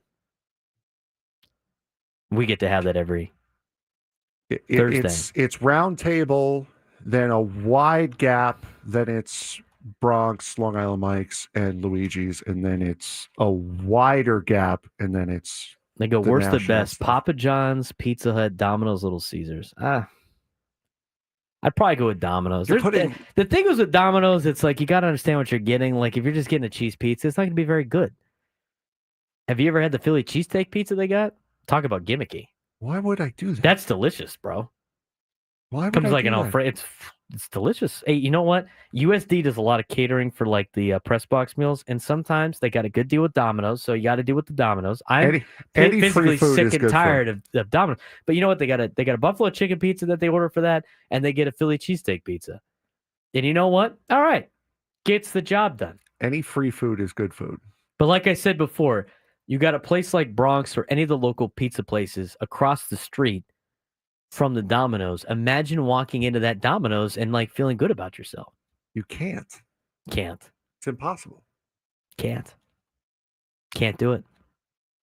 Little Caesars is goated, and I will not be convinced otherwise. I'm not even going to try to convince you. You're just I couldn't wrong. even tell you where Little Caesars is right now. I know a couple of them, but you're just wrong. I'm not going to try to convince you. You're wrong. The one in Poway turned into a Jersey Mike's. So I don't know if St. Michael's has pizza day on Thursdays. They probably still do. Probably doesn't come from Little Caesars anymore. They don't need Apple Pay. No, local businesses don't want to, like a lot of these local they don't take credit card because they don't want to pay the credit card company exactly and charge you more. They just take the cash, homie. Exactly. Straight cash, homie. Does Rockies Crown Pub still only cash only? You take a card there. I don't know. I've been to Rockies in a long time. I need to go back to Rockies. Like I said, this is stuff. This is extra content for the YouTube channel that we need to do. Just go to. It's a lunchtime hour every time. Exactly. I haven't been to Rockies in a long time. I'd like to go to Rockies. When I was thinking about in the transition from the pizza to the burger stuff was obviously the cash only thing. I remember that was like a cash only place. I probably still is. Just remember, folks, there was a time where everything was cash only. Yeah. I got cash on me just because people have given me cash for certain things, and it's just like I can't. It just burns a hole in my pocket. I've got cash on me because of what was left from going to Bronx. That's it. It's true. I used to only carry cash because like it would be the only thing that would get me into the sportsplex, and then they started taking cards. There's cards now at Rockies. Wow, how the mighty have fallen. This is where you guys need to start following us on B_Serp Show, the show Twitter account, because this is where we can put polls out on the show Twitter, and you guys can make your voices heard there. You got to put out a pizza poll? Well, I would if we had more than 6 followers. Is the Little Caesars Pizza in Poway still there? I'm talking about the one on it was Pomerado Road and was it Twin Peaks? I think that's the name of that street. I'm pretty sure that one was gone. I can't remember that being around. I couldn't tell you last time I had Little Caesars Pizza. I don't want to tell you. You want to admit to consuming Little Caesars Pizza? I could tell you it was at a friend's birthday party, I'm sure, because I would not have readily gone and gotten it. That came up yesterday. It was funny. It was like yeah, it's gone now. There's no way that's gone. There's no way it's there anymore. I thought Jersey Mike's took it over. Nobody even talked about Costco pizza. Yeah, I was going to say, in comes Corey Mims with the Costco pizza. Like a wrecking ball with the Costco pizza reference. You know, a Costco pizza plays. I think it plays. For $10, it plays.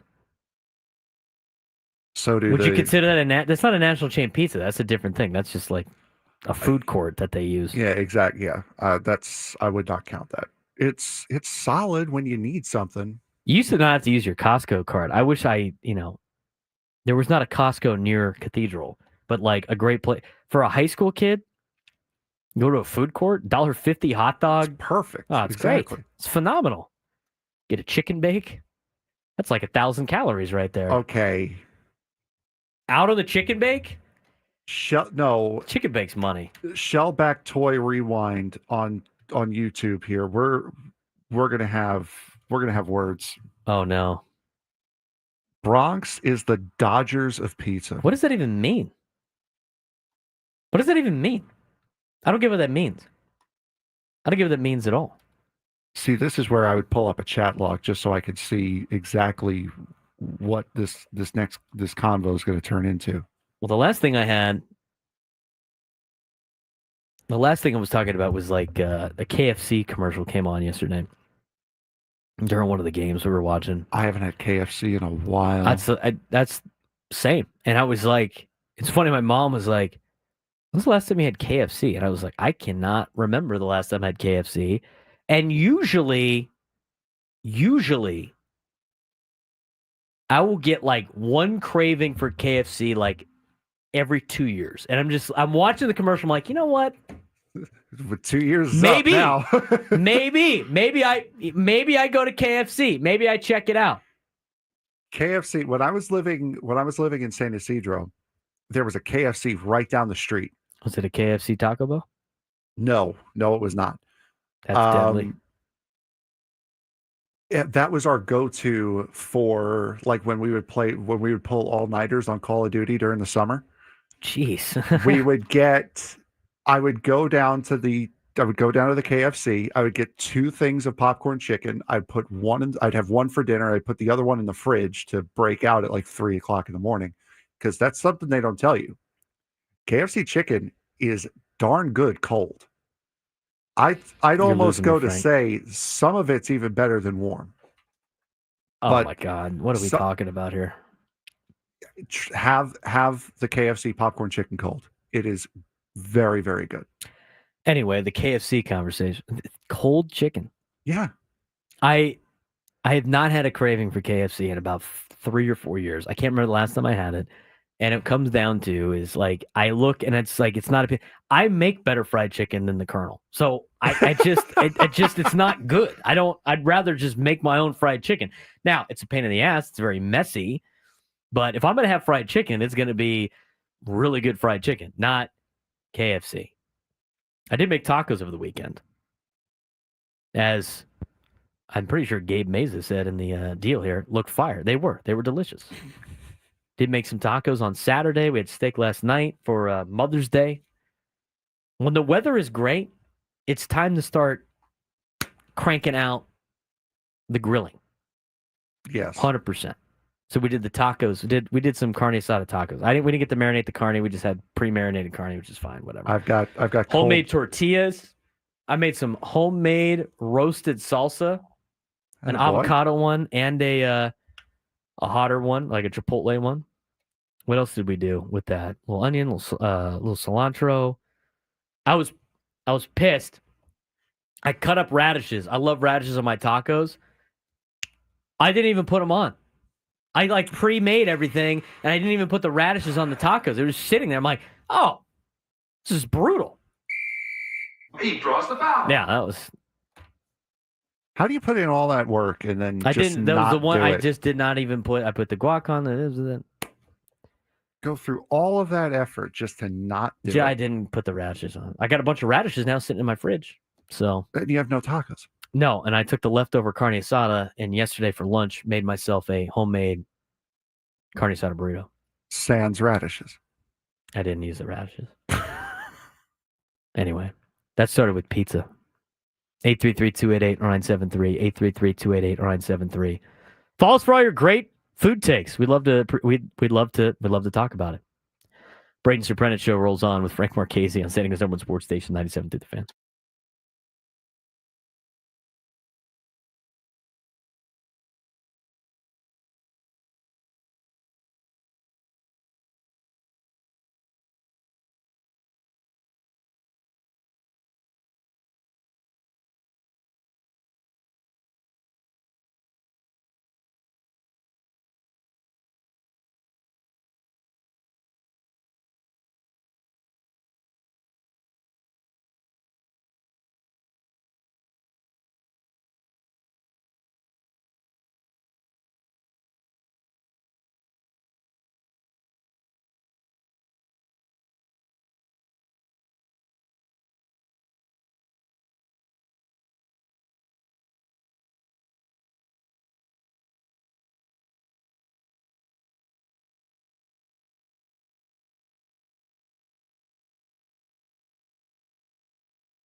in the chat on YouTube. I think we did, and I think we're having some Italian dissension here. Are you Sicilian or just Italian?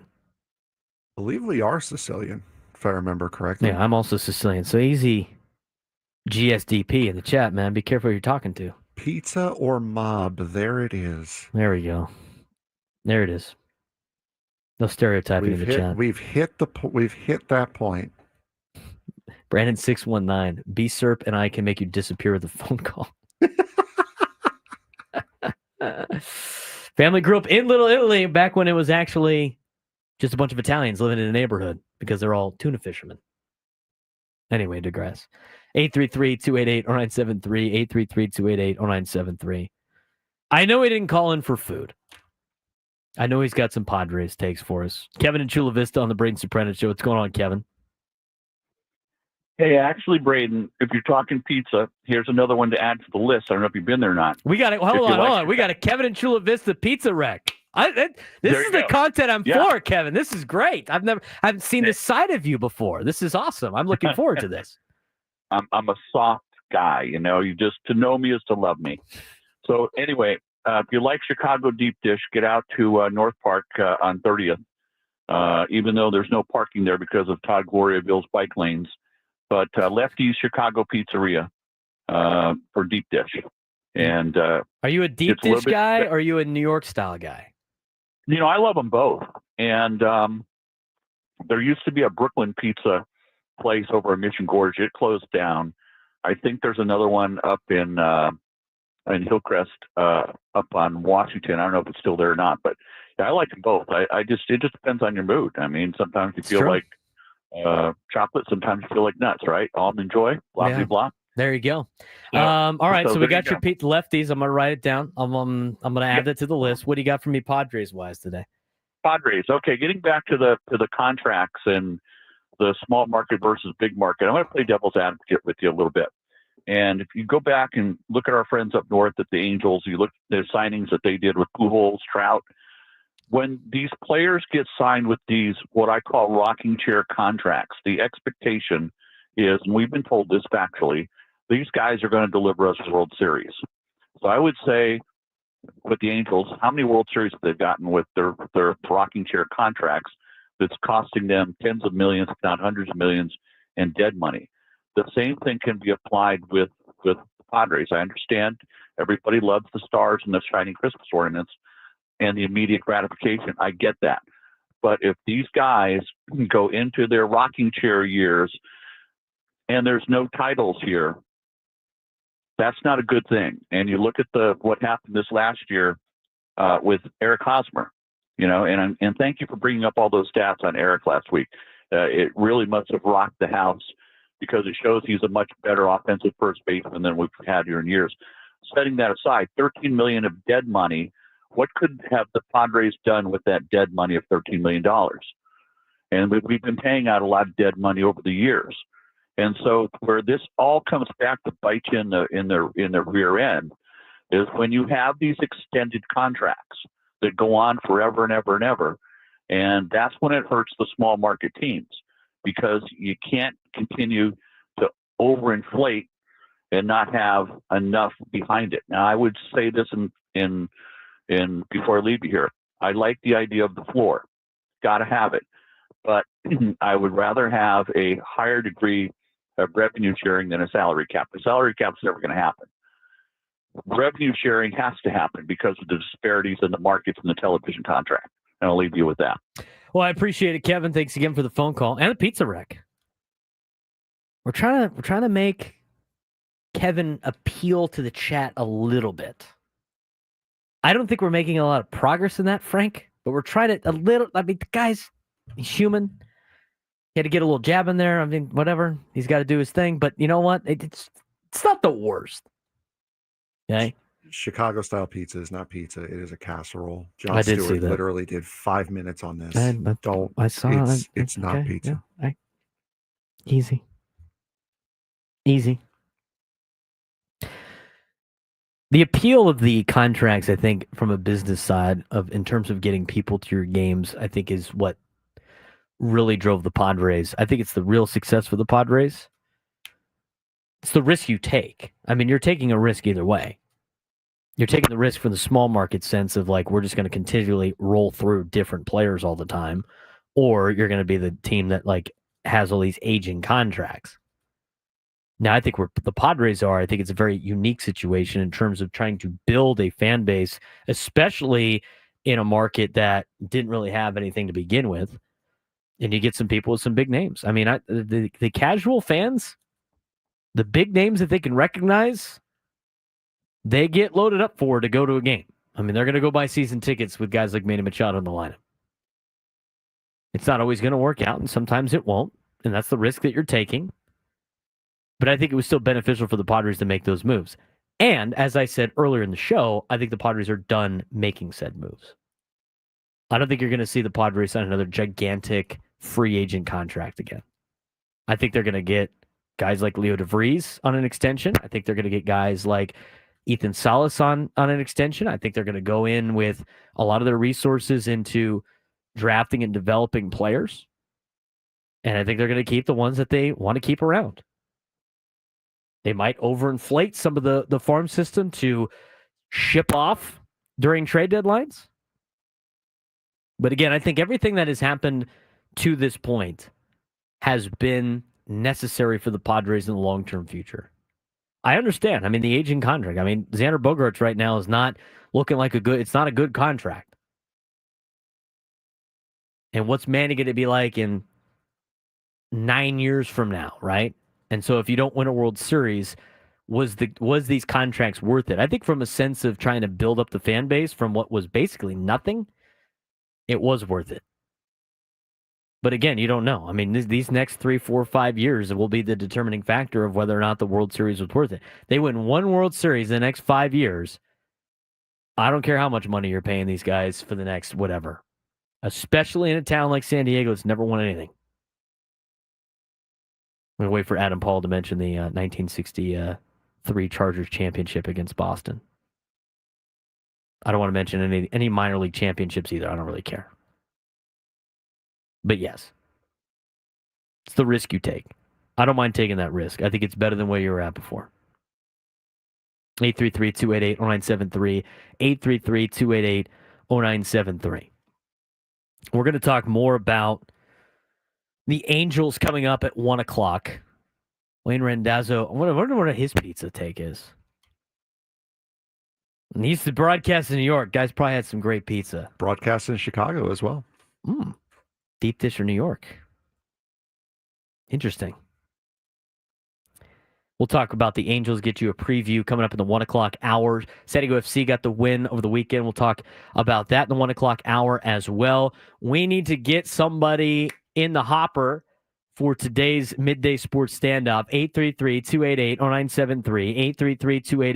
833-288-0973. If you take me down in some sports trivia today, you would be qualified for a chance to win our grand prize, a trip to see Bruno Mars in Las Vegas, including 2 tickets to his show at Dolby Live at Park MGM on September 3rd, a 2-night stay at Park MGM, and a $100 gift card. Tickets are on sale now at Ticketmaster.com. 833-288-0973. 833-288-0973.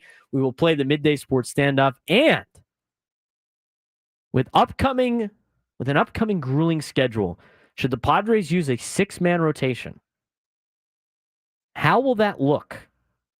We will talk about that when we come back on San Diego's #1 sports station, 97 through the Fan.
12:38 on a Monday. Can you ready for Padres and Angels coming up at 6:40? Equal Water SoCal Padres pregame show coming up with Sam Levitt at 5:40. Gwen and Chris will have you from 2 to then.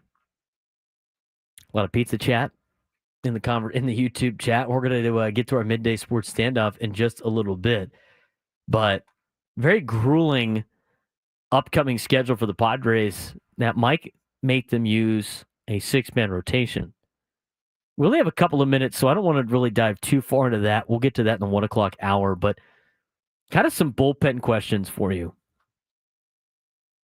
I think the Padres bullpen is one of the best in Major League Baseball. Would you consider it the best in Major League Baseball? I think statistically it would tell you that it is. But that doesn't mean there's not like some holes in the bullpen. And right now, like Wandy Peralta might be one of those holes. Started the season off pretty strong, but on this last road trip, did not do very well. He has now seen his ERA jump to a 7.04. He is 2-0, but he's got a 7.04 ERA in 17 games pitched this year. When you look at Wandy Peralta overall, I mean, he's getting a $4.5 million. And he's not necessarily like part of the plan in terms of late inning game is tight situations. You don't really want to put him in a lot of high leverage situations. This road trip, Wandy Peralta did not do very well. Before the road trip, his ERA was a 0.77. This road trip to Pittsburgh, New York, and Colorado, he went 3 2/3 innings. He allowed 11 earned runs and saw his ERA balloon to a 7.04. Now, here's the thing with Wandy Peralta. He's a veteran guy. He's been in the league for a long time. He is a pitcher that obviously is not a high leverage pitcher anymore. And if he's going to be a low leverage reliever, I feel like you could do a lot better than a $4.5 million guy to be your mop-up man. I mean, you could have last year, your mop-up man was like Stephen Kolek. It's a Rule 5 draft pick. You could get somebody a lot cheaper to be a mop-up guy. This road trip, here's official stat. I was waiting for Baseball Reference to load. This road trip for Wandy Peralta, and maybe it's a small sample size, but I think based on what he did last year, it's signs of more to come. Wandy Peralta went 3 2/3 innings in 5 outings. He gave up 11 earned runs on 12 hits, 4 walks, only struck out 2, did give up a home run. His ERA was 27. His fielding independent pitching was an 8.84. Opponents hit 546 against Wandy Peralta during this road trip. A 1411 OPS and a 550 batting average on balls in play against Wandy Peralta, against the Pirates, the Yankees, and the Rockies. Now, most of the damage was against the Yankees. In 2/3 of an inning when he gave up 6 earned runs on 4 hits with a home run. But I don't know how much longer you can continue to employ a guy like Wandy Peralta if he's going to pitch like that. Again, he did well at the beginning part of the season. Before the road trip, 11 2/3 innings, 1 earned run on 5 hits, 9 strikeouts, 3 walks, 1 home run allowed.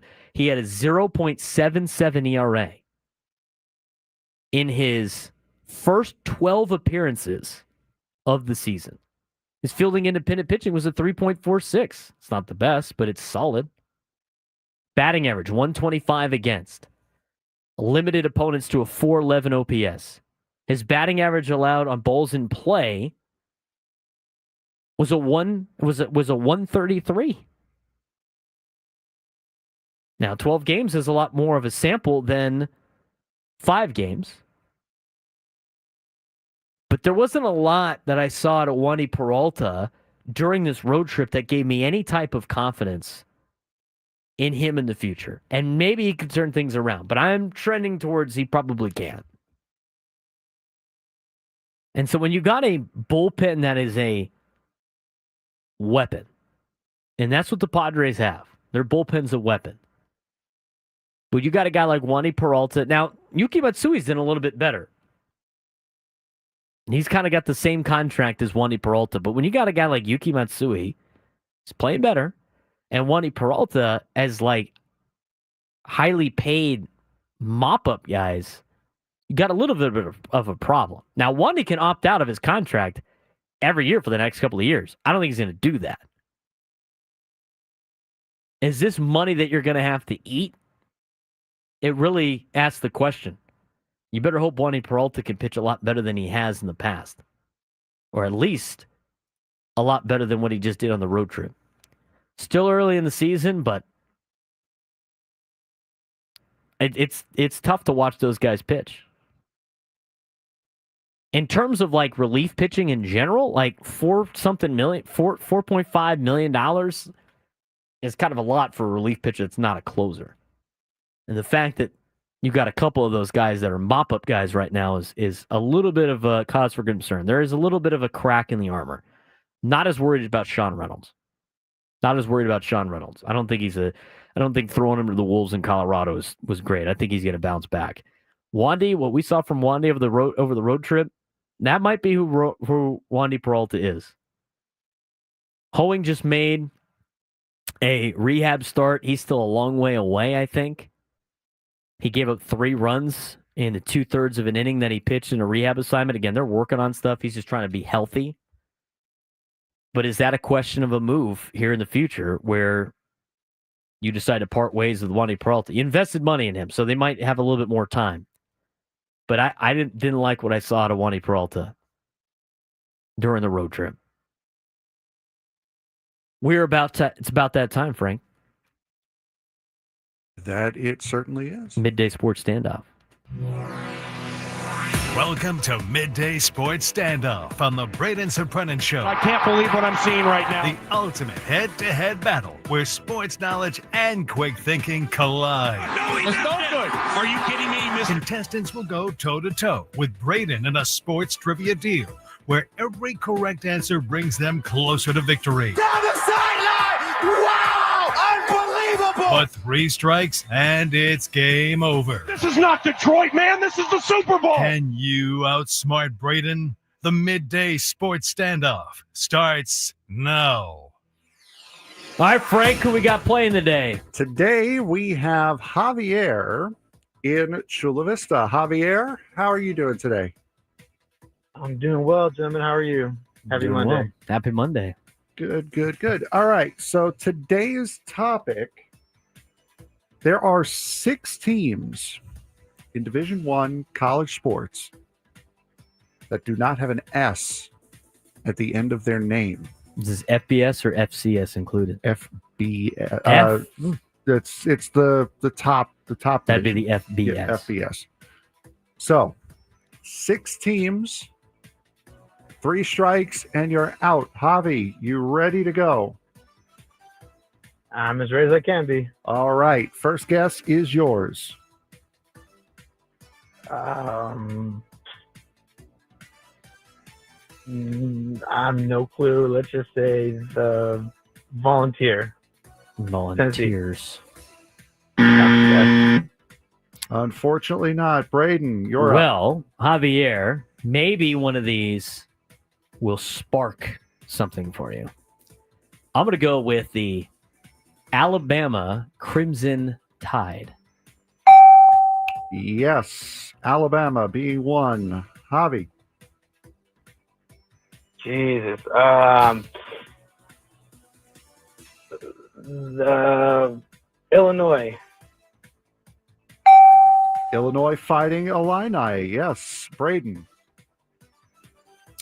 I will have the Syracuse Orange. Correct. Shout out Otto the Orange. Half the answers out the window. Javi. The Irish. 2-2. Braden. Guy went from have no idea Yeah, to just nailing rattling it them now. off in order. I'm a good guesser. Stanford Cardinal. All right, Javi. One team left.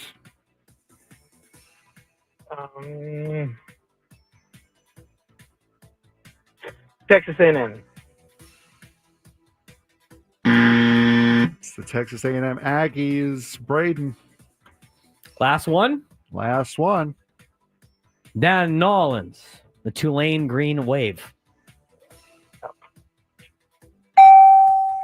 Okay, 7 teams. There's another one in there too. There's another one in there. Never would have got it. Javi, you got another guess? That was not on the list that I had. Boiling Green. I don't even know their mascot. Bowling Green.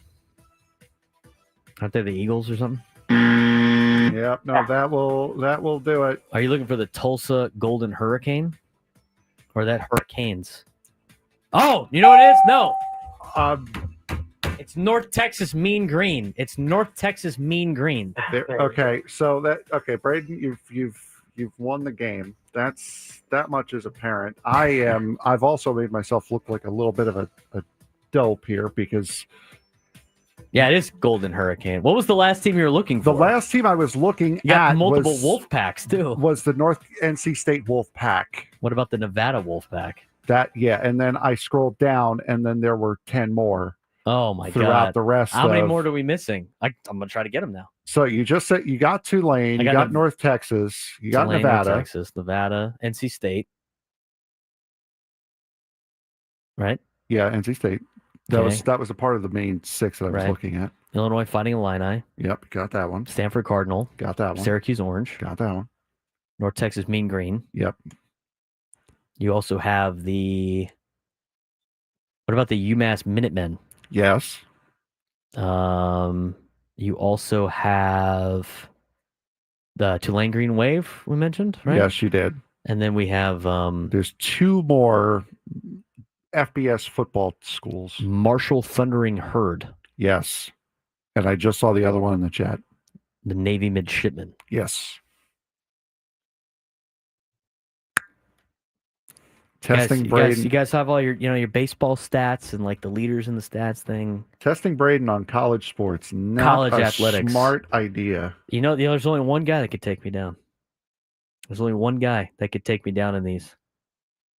Chris? My buddy Mike. Oh, no, my God. He could tell you the mascot of any team like D2, D3. Guys on it. You could like just throw out a name. Like, oh, hey, what's the mascot? And when I mean mascot, I mean team name. People are throwing out some of the FCS schools. Like Harvard is the Crimson. Like you also have the Dartmouth Big Green, Cornell Big Red, and the Long State Beach. Yeah, the beach. Because that's so lame. Creative. That is so lame. Fighting Sioux is no longer. They're now the what's North Dakota now? The No, they're the we just did one of their games. USD played them. North Dakota Fighting Hawks. Change their name to the Fighting Hawks. Because that sounds cooler. Yeah. The Bison. Remember the North Dakota State or one of them is the Bison, not the Bison. I forget which one it is. Bucknell, I think. They're the Bison, not the Bison. Jake Waters in the chat probably knows. He is a Reddit college football guy. To name some of them. It's Bucknell. Bucknell Bison. Yeah, I couldn't remember. Yeah, my buddy's giving me crap. It's the Falcons for Bowling Green. I was like, dude, I don't pay attention to Bowling Green. You will on Tuesday nights when there's nothing else to watch. True. They also called you a zoo, man. They're like, Frank's a zoo right now. He can't have his too much heat with the college football. Got rattled there. No, I didn't get rattled.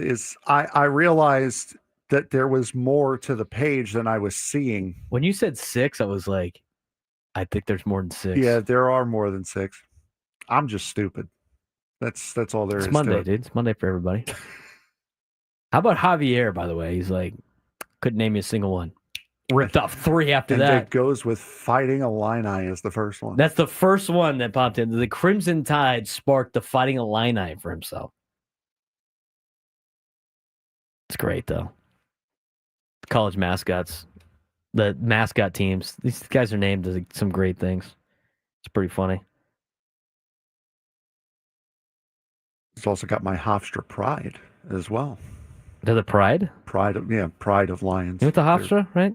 I did not go to Hofstra. I would have had I stayed on Long Island. I was not paying the out-of-state tuition to go to Hofstra. It's true. There was no shot in that. My buddy sends a text and he goes, tomorrow's show. It's midday sports stand-up. Name all the Big 12 mascots, but in Spanish. Oh, God. I got my Ranas Cornudas shirt.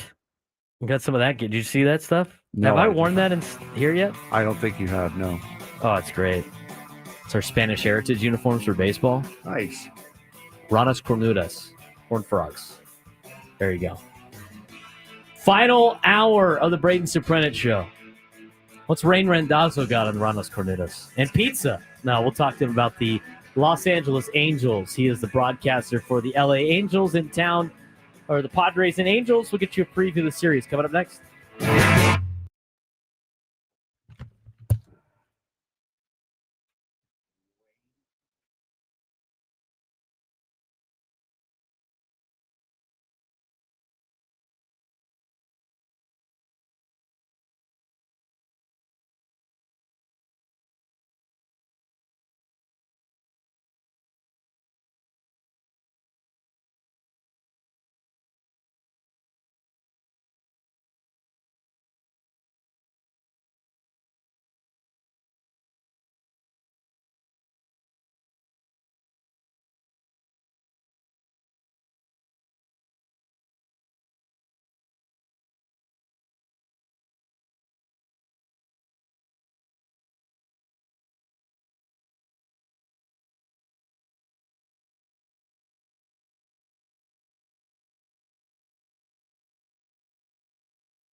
Final hour of the Braden Surprenant show as we roll on to Gwen and Chris before they get you set up for the EcoWater SoCal Padres pregame show with Sam Levitt. That will start at 5:40 before the Padres take on the Los Angeles Angels coming up at 6:40. Should be getting a preview on the Los Angeles Angels with Wayne Randazzo, their broadcaster, who should be joining us momentarily. Frank will be working that out. And as he does so, we do want to talk a little bit about this Angels team coming into the series. This Angels team's not very good. They weren't expected to be very good. They even got even worse when, losing Mike Trout. 3-game series starts tonight. All 3 games this week will be at 6:40 with an off day on Thursday. Angels come in last in the American League West, which is a wide open race right now. As mentioned in our bold predictions, the Athletics might have a shot at winning the division. Rangers and Astros, not anything to really write home about right now. Mariners off to a really good start. We'll see the Mariners coming up this weekend here at Petco Park, as the Padres, who have played the most American League opponents out of any National League team, will continue with 3 more American League opponents, 3 against the Angels, 3 against the Mariners, and 3 next week in Toronto. But Angels, as I mentioned, 16-23 on the year, minus 65 run differential. They have scored 144 runs and have allowed 209. They've lost 6 out of their last 10. And their odds to make the postseason, according to CBSSports.com and Baseball Reference, is now at a 0.1%. They got the 26th best team OPS in baseball. Not great. They're dead last in on-base percentage with a 274 clip. Second to last in batting average as a team, 216. Yet they're tied for 5th in home runs with 53. Logan O'Hoppe is doing a decent job. The catcher for the Angels, a 264 average, 9 home runs, 18 RBIs. Mike Trout jumped out to a good start, but he's currently sidelined with a left knee bone bruise. Joe Adell's been okay. Been pretty good as of late. 3 home runs in the last 6 games at 11.18 OPS. Yohan Moncada with a 10.89 OPS in a recent stretch. But they're getting some rough play recently out of guys like Zach Neto, Kyron Paris, and even Logan O'Hoppe, who has a 425 OPS with 9 strikeouts in his recent games. But to give us a full preview of the Los Angeles Angels, their lead play-by-play man joins us now on the Braden Surprenant show, Wayne Randazzo. Wayne, we appreciate you joining us today. Welcome to America's finest city, just down the road from you guys in Anaheim. That sure is. Thanks for having me on. Well, let's talk about the Angels for a little bit. I mean, obviously, the main piece for the Halos is Mike Trout. He's been dealing with an injury, has missed a significant amount of time. What is the latest on Mike Trout, and what have the Angels been like without Mike Trout? Well, the latest on Trout is he's trying to get back from this knee injury. He described it as kind of a bone-on-bone type of thing and just some impact when he was running. So he took some time off, and he's still not running yet, but he's been swinging the bat. He's been on the stationary bike, and he's trying to make his way back as soon as possible. He's eligible to come off the injured list now, but I don't think he's going to be ready for the Padres series, and maybe he will be ready by the weekend when the Angels play the Dodgers up at Dodger Stadium. But, it's tough without Trout. He wasn't having huge numbers in terms of his batting average, but his home runs and RBIs were leading the team, and actually still leading the team, even though he's been out now for almost 2 weeks. He still leads the team in both of those categories. So he was having impact when he was making contact. The contact was a little bit more scarce than what you normally see from Trout, but just having his bat and his presence in the lineup is huge for the Angels, and they have not been able to score runs as consistently without him.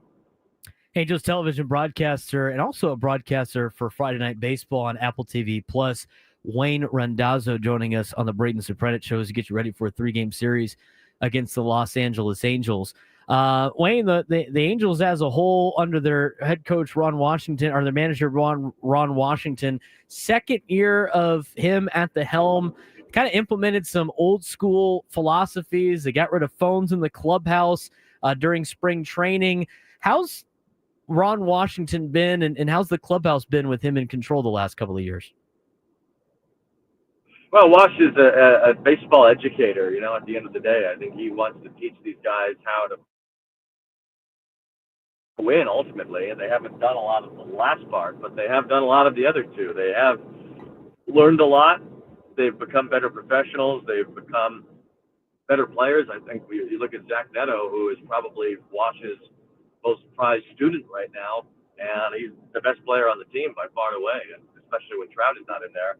Neto really stands out for how much better he's become defensively, how good he has been as a hitter over the last season and a month now. So, there are ways that you can look at this team and see them getting better, but also there are a lot of holes still. There are guys who have not been able to catch up offensively or from a pitching standpoint. I mean, the bullpen has had a lot of inexperience and a lot of issues getting guys out.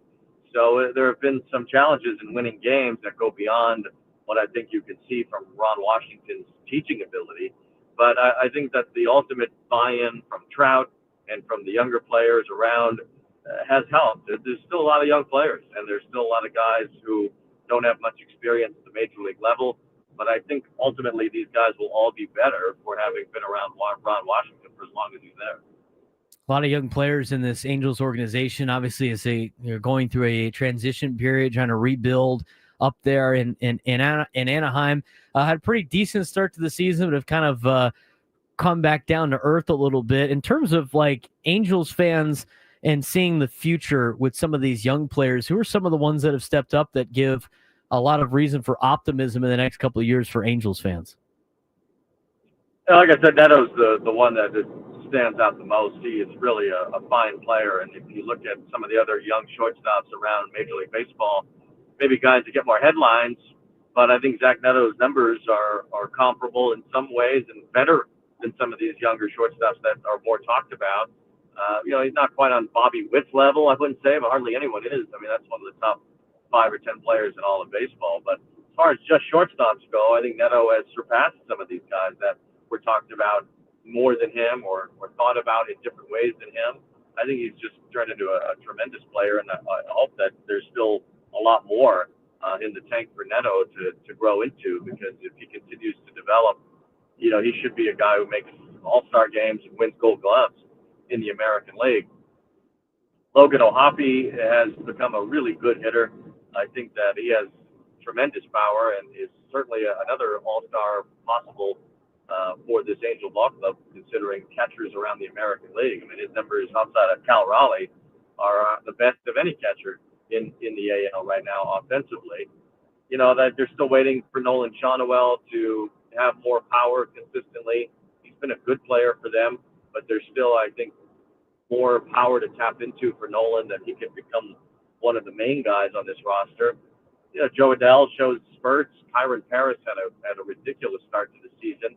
He just needs to make contact more consistently. I think if Paris does that, he's turning into a pretty good center fielder for a guy that used to play second base, and has a lot of tools. I mean, Paris is extremely toolsy. He just needs to be able to not strike out as much and be able to put the ball in play more. And if he does, I think he can become a pretty decent player. Wayne Randazzo joining us on the Braden Surprenant Show is the Angels television broadcaster as we get you ready for a Padres-Angels series here in Southern California for the next couple of days. The friendly neighbors from the north in the American League. The Angels a couple of years ago, Wayne, drafted an entire pitching staff and just only drafted pitchers in the 2021 June amateur draft. Yet they're pitching again, and not everybody's going to work out, but it seems to be a Achilles heel for the Angels, who had spent a lot of money on position players and veterans over the years, and the pitching seemed to be kind of their, as I mentioned, Achilles heel. How is, have they been able to address any of the pitching situation? A lot of those guys trying to come up, but The entire pitching staff as a whole for the Angels seems to be a recurring problem year in and year out. Yeah, I mean that's true, and they're trying to develop pitchers in the minor league system. It takes time. I mean, it takes a while to develop pitching and acquire more pitching, and you just can't have enough. And Ben Joyce was someone who they were hoping to rely on to pitch the 8th innings of games this year, and he's barely pitched. He had a shoulder problem. He throws well over 100 miles an hour, and it's tough to keep an arm like that healthy. Somehow Aroldis Chapman has largely stayed healthy throughout his career, but guys like that are pretty rare in terms of staying healthy. So Joyce is on the IL right now, and there's no real timetable for his return. It's been disappointing to see Reed Detmers not take the next steps because that guy has a lot of talent, and he just for whatever reason has been unable to get hitters out consistently as a starter last year and as a reliever this year. But you look at what he can do on the mound, and it's confounding because he should be a top pitcher on this staff and potentially one of the top pitchers in the American League. So they need to get him figured out. And there's a lot of pitching coming up through the pipeline. Caden Dana's been really good at AAA this year.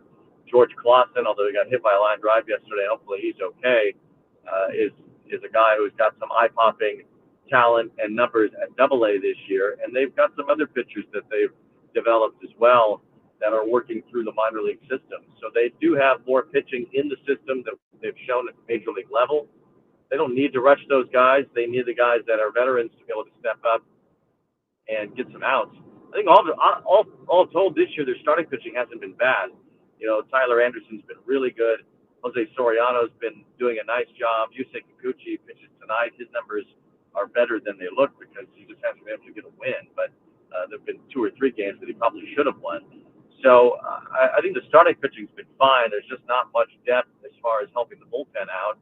And some of these younger pitchers that are in the minor league system should be arriving in the next year or so. And I think those guys will make an impact when they get here. Wayne, we appreciate the time. As it sounds like you're driving down and coming into to the next 3 days here against the San Diego Padres. We appreciate you taking the time as always, and have a good call this week. Thank you very much. Appreciate it. Wayne Randazzo joining us on the Braden Surprenant Show. Give us a little preview of the Angels series. Sounded like he was driving down from Anaheim today. This Angels team is not very good. Any which way about it. Again, their team ERA is a 5.20. Rotation ERA is a 4.13, 21st in Major League Baseball. Bullpen ERA is a 6.94, 29th in Major League Baseball. You'll see Kikuchi tonight. Obviously he probably should have a little bit more wins than he currently does, just based on what's going on with the Angels in general. He's 0-4, the 3.83 ERA. He's got a 5.79 ERA in 3 career starts against the San Diego Padres. This is a team the Padres should be able to jump on in the next 3 days. But again, American League, a little bit different all the time. Padres have played the most games against the American League than any team in the National League. And that will continue again tonight against the Halos for 3 before they welcome the red-hot Seattle Mariners for 3 over the weekend. Vetter Cup this weekend. Anyway, we'll continue to talk a little bit about this series between the Padres and the Angels in just a little bit, but do want to mention San Diego FC got a win over the weekend. What was that all about? Frank and I will discuss when we come back on the Braden Surprenant Show on San Diego's #1 sports station, 97.3 The Fan.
119 on a Monday.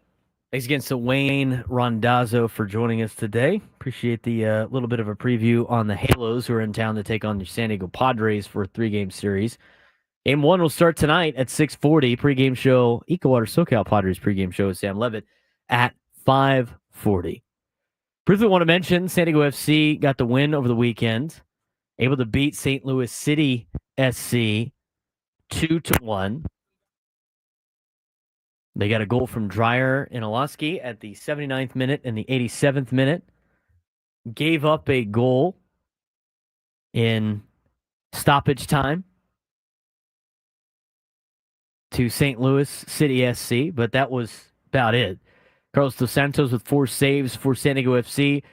Still 4th in the Western Conference standings, San Diego FC is. And they will play coming up on Wednesday against the Colorado Rapids. They'll be here in San Diego. They already played Colorado on the road and lost earlier in the season, so they can avenge that. So a nice little building win for San Diego FC over the weekend after a 5-0 win the time before against FC Dallas. And it's a good way to build off of a win from a week ago. And so San Diego FC, again, will have a quick little turnaround, and we'll see what they do in a short amount of time. That's definitely a tough turnaround for San Diego FC coming up on Wednesday. But overall, good performance for the boys, and we'll see what they got coming up on Wednesday. I do want to mention we didn't get to this, and I forgot about it before we went to break. But the Padres have an upcoming grueling schedule coming up in June. They will play 26 games in 27 days, starting May 30th against the Pirates, and that will continue all the way through June 23rd through the 25th against the Washington Nationals. With Yu Darvish returning, who's the odd man out in the rotation? Well, the way that Stephen Kolek has not given up a run in 14 and a third innings pitched or whatever it is truly remarkable. You can't take him out of the rotation right now. He's got to continue to pitch. And the latest update that we got on Yu Darvish was he's expected to throw a bullpen today at Petco Park, and then he's going to start a rehab start in El Paso on Wednesday. Randy Vasquez on the other side had a pretty good outing against the Colorado Rockies. And aside from one bad outing, his ERA is sub-3. I think he's pitched well enough to stay in the rotation. So that's a very tough decision the Padres have to make if Yu Darvish comes back. Now, the other thing that they can do, which was mentioned today in Kevin Acey's newsletter, is a 6-man rotation, which, with not a lot of off days coming up in the month of June, I could totally see the Padres doing. In fact, I think that's exactly what they should do. You're going to need guys like Kolek. You're going to need guys like Hart. You're going to need guys like Randy Vasquez, all to fill out your rotation at the back end of the rotation, especially when Yu Darvish comes back. I think, honestly, as a fifth man in the rotation, I think Randy Vasquez has pitched well enough to stay in it. I think Stephen Kolek has pitched great to a point you got to keep him out there. Randy Vasquez is 2.48 ERA over 7 starts. With Yu Darvish expecting to be a rehab stint this week, he should be coming back right around the time that the Padres will definitely need an extra guy in the rotation. So a 6-man rotation potentially for the Padres as they would play the Pirates, at the Giants, at the Brewers, home against the Dodgers June 9th through the 11th, off day on the 12th, at Arizona, at LA, versus the Royals and versus Washington. That is your 26 games in 27 days. So you go with the rotation of Pivetta, King, Cease, Darvish, Vasquez, Kolek. Everybody still gets that extra day off that they've been getting.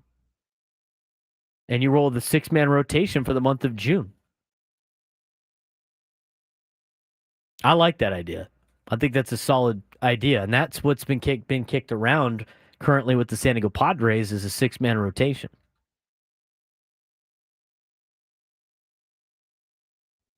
I think that's exactly what the Padres need to do. I like it for a lot of different reasons. One, you're trying to keep these guys healthy for the entire season. You want to keep a lot of these guys stretched out. I think the back end of your rotation's then good enough to stay in it. And I think it'd be better for guys like Yu Darvish and Nick Pivetta and Dylan Cease and Michael King to get that extra day off. Kevin Acee mentioned again in his article, with the recent performances by Kolek and Vasquez, it'd be interesting to see which pitcher we get option to make room for Darvish in a 5-man rotation. Kolek has not allowed a run in 14 2/3 innings over his first 2 big league starts, and Randy Vasquez has a 2.48 ERA over 7 starts if his one bad start is thrown out, which you can't do, obviously. But according to Kevin Acee, Padres won't choose between them. They'll probably go with the 6-man rotation during that stretch. I really don't see too many problems with it. You know, some people in the chat say, like, 6-man rotation stinks. Why does it stink? I don't mind the idea. You got to give these guys a little bit of a rest throughout the season so they're ready for October. And if you've seen the way that the Padres have handled anything this year, they're thinking October more than they're thinking about the regular season. As you can see with precautionary scratches, with precautionary keeping guys on the injured list or putting guys on the injured list. Being extra cautious with Yu Darvish. They were extra cautious with Brandon Lockridge and with Jackson Merrill. They've been extra cautious with other players early. Jake Cronenworth, they were extra cautious with.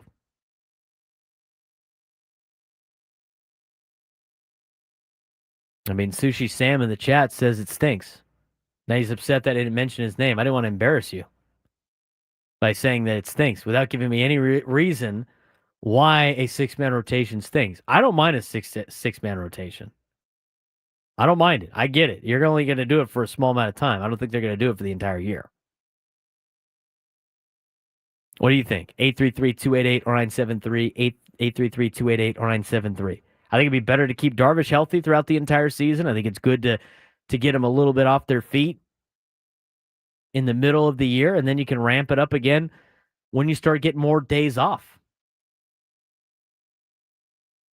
Later on in the season, when we're talking about like July, when you got more days off. You go to August, you're going to have every Thursday off but one. You know, September, you'll have a couple of days off mixed in. That can really help you out. I mean, you got to be ready for October more than you got to be ready for, you know, winning some series here and there in Major League Baseball. The team's already proven that they're going to be a team at the end of the year. I think you've seen that with the way that they've played when they're fully healthy. And they're not even fully healthy yet because they still don't even have Yu Darvish in the lineup, in that rotation. I'm all in favor of the 6-man rotation. What do you think? 833-288-0973, 833-288-0973. This obviously all progresses on what happens with Yu Darvish and his bullpen today, as well as what he does on Wednesday in what will be a rehab assignment down in AAA. Tell me what you think. When we come back, we'll take a look at some of the stuff going around in the NBA and in the Stanley Cup playoffs as we kind of wrap up today's show. We'll take a look more again at the series coming up against the Angels. Give me a call, 833-288-0973, 833-288-0973. Plus, Dennis Lynn had a couple of good things to say on with Ben and Woods this morning. We'll talk about that as well on San Diego's #1 sports station, 97.3 The Fan.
134, final segment of the Braden Surprenant Show on San Diego's number one sports station, 97.3 The Fan. Padres and Angels due up for a 3-game series here this week, Monday, Tuesday, Wednesday. We got you a full preview of that with Wayne Randazzo earlier in the show. Starting pitchers tonight, Yusei Kikuchi for the Halos is 0-4 the 3.83 ERA versus Michael King, who's 4-1 with a 2.22 ERA. Tomorrow's matchup will be Jose Soriano versus Dylan Cease, and Wednesday it's Kyle Hendricks versus Randy Vasquez. Every game this week will be a 6:40 start. EcoWater SoCal Padres pregame show with Sam Levitt will start at 5:40. Gwen and Chris will take over for me coming up at 2 o'clock. Talked about a little bit about if the Padres are going to do a 6-man rotation. I'm not opposed to it. I think a lot of people are, traditionalists on the sense of doing a 5-man rotation, and you can't make it through the entire year. It's a 5-man rotation. Then what are you even doing? It's just different level. It's just different right now in baseball. They handle these guys with kid gloves. I mean, you want to make them sure they make it through the entire season. And I think a month where they go into a 6-man rotation is not going to be the end of the world. You go back to a 5-man rotation in July. If your rotation's doing things well and has the days off, you don't need the extra bullpen arm. Let Kolek start every 5th day, every 6th day. I mean, all you would really do is move one of those guys to the bullpen as a long relief, even though you probably want him built up to be a starting pitcher, so you'd have to send him back down to El Paso. But I think it's more beneficial for the Padres during all these days where they have to pitch and play in 26 games in 27 days in the month of June. It'd be beneficial for the Padres to have one extra man in the rotation.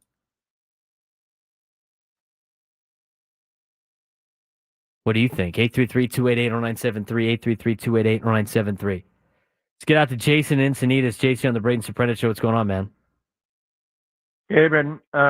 Apologize if I'm covering some of the real estate you've already covered, but going over the games this weekend, if it came down to Vasquez versus Kolek, and I know it's a small sample size, but I really liked Kolek's command of the zone this weekend, watching the game, and that he was able to go deep into the game. And so if it push came to shove and it was between the two, I'd probably go with Kolek, given that Vasquez is.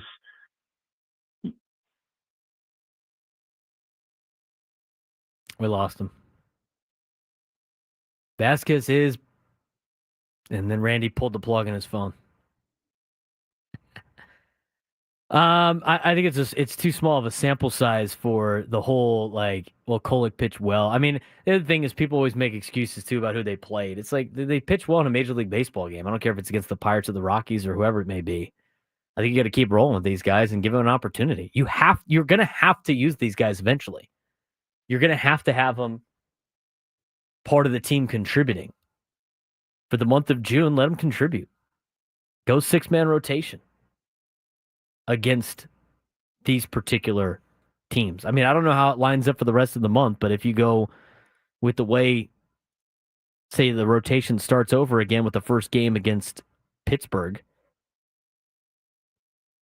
that's basically where you're at right now. I mean, your number one has been Nick Pivetta. I mean, he got rocked by the Rockies yesterday, so they're not always going to be perfect. Pivetta game 1 against the Pirates, King game 2, Cease game 3. Giants, you go Darvish, Vasquez, Kolek, Pivetta. Back to King, Cease, and Darvish against the Brewers. Vasquez, Kolek, Pivetta. I mean, and keep going through the list, and then they got a day off finally where they can make up for it on June 12th. But again, it's trying to preserve as many of these guys as possible for October. You're already in kind of playoff mode. You can make sure, not really playoff mode, but the team's good enough to make the playoffs as long as injuries and things that don't catastrophically bad happen. And you got to be ready for October. You want to see this team win in October, not just get to October. 833-288-0973, 833-288-0973. Randy's got the walk problem. Yeah, he did a pretty good job limiting the walks on Friday against the Rockies. Hopefully that can be an improvement for him. Let's get out to Andrew in San Diego. Andrew, you're on the Braden Surprenant Show. What's going on, man? Yeah, I'm with you as well on 6-man. Like, what's the problem? Why is the 5-man set in stone? Yeah, right. Exactly. I don't mind the, so many people are just so against the 6-man rotation because I think it's non-traditional, and we're not saying do it for the entire year. All we're saying is like you just got to make it through the month of June. Maybe like give your starting 5 that you're going to need in July and August an extra day off in between some of their starts. Yeah, what was the rotation back when Ty Cobb was pitching 30 games a year? Like wins, however many. Not Ty Cobb, sorry, but I get what you're saying. Yeah, some of the old school ball players, right? What was the rotation back then? Like every 3 days? Yeah, I think it was like a 3-man rotation. Could have been. They didn't have anything like the Tommy John or the concerns that they have these days about just putting them on elbow tightness, putting them on the IL kind of thing. So. Right, Andrew, and I appreciate the phone call, man. Thanks again. I was trying to explain that to some of my friends, and it's just different now with baseball. It's just different. I mean, teams would rather see you empty the tank and go less into ball games than like save yourself for later in the year. But I want to keep these guys as fresh as possible, especially if they're using a lot of them.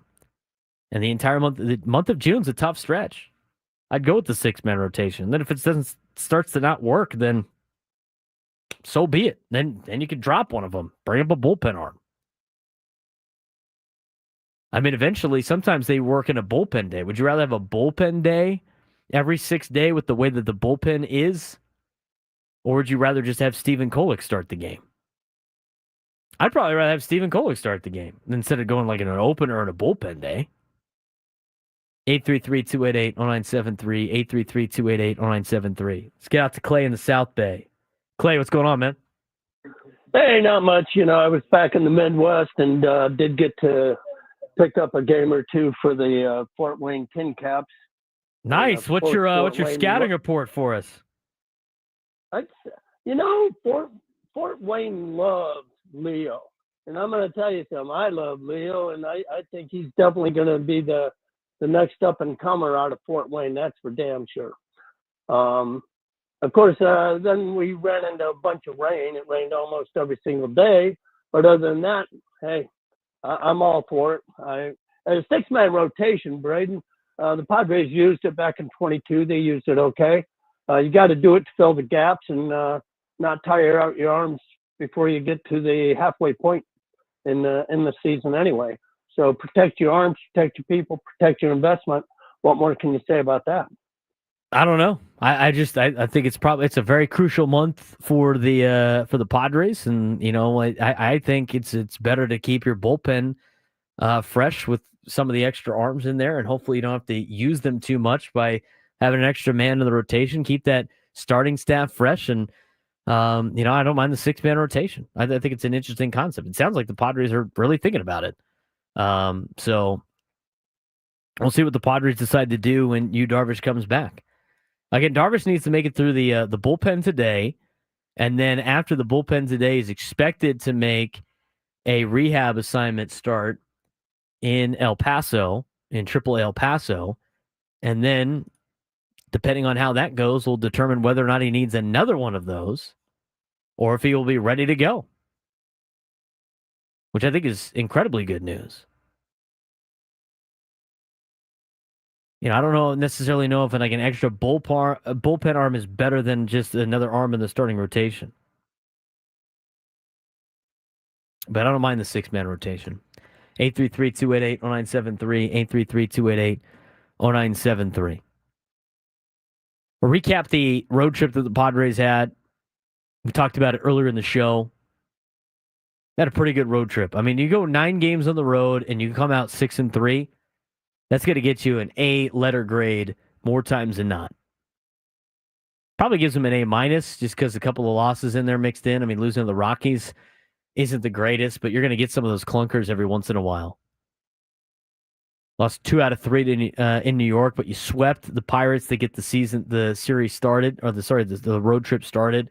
You've improved your road record to 11-10 on the year now. I think it's overall a very satisfactory road trip for the San Diego Padres.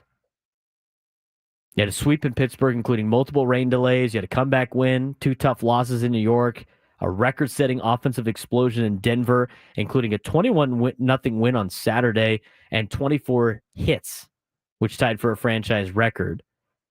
A little bit of a dud on Sunday. Now, 11-10 on the road, as mentioned before, surpassing the 500 mark for the first time this season. Machado extended his hitting streak to 11 games, now leads the National League with a .324 batting average. Talked a little bit about the bullpen. Wandy Peralta has been struggling. He had a rough road trip. Gave up 11 earned runs in the 5 appearances that he had on the road trip. Yuki Matsui's gone 6 straight scoreless appearances. And on offense, Manny Machado's starting to heat up a little bit. Something that's not surprising. But he's starting to heat up. He's really starting to get to that point where Manny starts to become red hot during the summertime. Fernando Tatis setting the tone with his leadoff ability. And we saw the Padres have a multi-homer Saturday. Not only in a sense that they hit a couple of home runs. I'm going to say they didn't have 5 that game. Xander hit 1. Fernando hit 1. Hayward hit 1. Cronenworth hit 1. And Sheets hit 1. Had 5 homers, and they had a couple 3-run homers, which is the first time that they have done that all year. You know, I saw over the weekend, and we talked a little bit about the pitching side of things, but from an offensive standpoint, I love what Victor Rodriguez is doing with his team from an offensive mindset. You look at what they've been able to do offensively, and it's not in the home runs. And you don't need to be a home run heavy team to be successful in baseball. In fact, when the Padres were kind of live and die by a home run, or the big hit in 2023, it wasn't a team that was great to watch. I mean, a team that really didn't exceed expectations. Very much under expectations. Kevin Acee had this in his daily newsletter on Sunday when talking about Saturday night's game. And on Saturday night, the Padres hit 5 home runs, most in a game since 2023. They hit 5 twice in 2023, both at Coors Field. And they hit 6 homers once that season, which was against the Giants in Mexico City. That was a launching pad, which was 2,100 feet higher than Denver. At least 2 of their home runs on Saturday were courtesy of Coors Field. I mean, the one that Xander hit is not a home run anywhere else. I mean, he hit that off the end of his bat at 96 miles an hour. Then carried out of the park. But they count. Padres entered last night's game, or should I say Saturday night's game, tied for 25th in the major leagues with 31 homers. That number is now 36, still just 19th. Before hitting 2 of them Saturday night, the Padres are the only team in the majors without a 3-run homer this season. Hit 2 again. Jackson Merrill being out for 24 games was not enough to explain the lack of slug. But before Friday's game, Kevin Acee talked to Victor Rodriguez about the lack of home runs. This is what Victor Rodriguez had to say. Quote, homers are going to come. I think our focus a lot is trying to drive the ball, use the field, the whole field, play the game. When the weather starts getting warmer, the guys are going to start hitting homers. The Padres hit to the opposite field more frequently than any other team. 29% of the balls in play off of bats by the San Diego Padres is to the opposite field. You love that. From an offensive standpoint, that's where a lot of these guys are usually at their best. I mean, when you talk about Manny being at the height of where he's at as a player, it's when he's driving the ball the opposite way. Padres do that 29% of the time. They use the whole field. They're 10th in line drive percentage at 20% in Major League Baseball, and they lead the majors with a .269 batting average. I want that team over any type of home run hitting team. Because you know what travels all over the place? That team does. You know what doesn't? One that relies on homers. This style of baseball that the Padres are playing, and albeit they're not hitting a lot of home runs, but driving the ball the other way, high line drive percentage, and leading the league in batting average as a team, plays in every ballpark, plays in every type of year, every type of portion of the year, plays in any type of weather, and plays in October. Last season, Kevin Acee mentioned in this article, last season, everybody was talking about the lack of power early on as well. Padres ranked 20th in the majors with 59 homers in 65 games into last season. They ended up hitting 131 homers over the remaining 97 games and finished 10th in the majors in home runs. Quote from Rodriguez. The reason we did it last year was because we had a good approach. We were more thinking gap-to-gap line drives. A lot of times when a team is not hitting homers, we lose sight of who we are because then we start trying to hit home runs. That is a very delicate situation. I'm happy because we're staying with our approach. I'm happy too, knowing that that is the case. When you're a line drive hitting team, you're still going to hit home runs. That's when you really get a hold of it.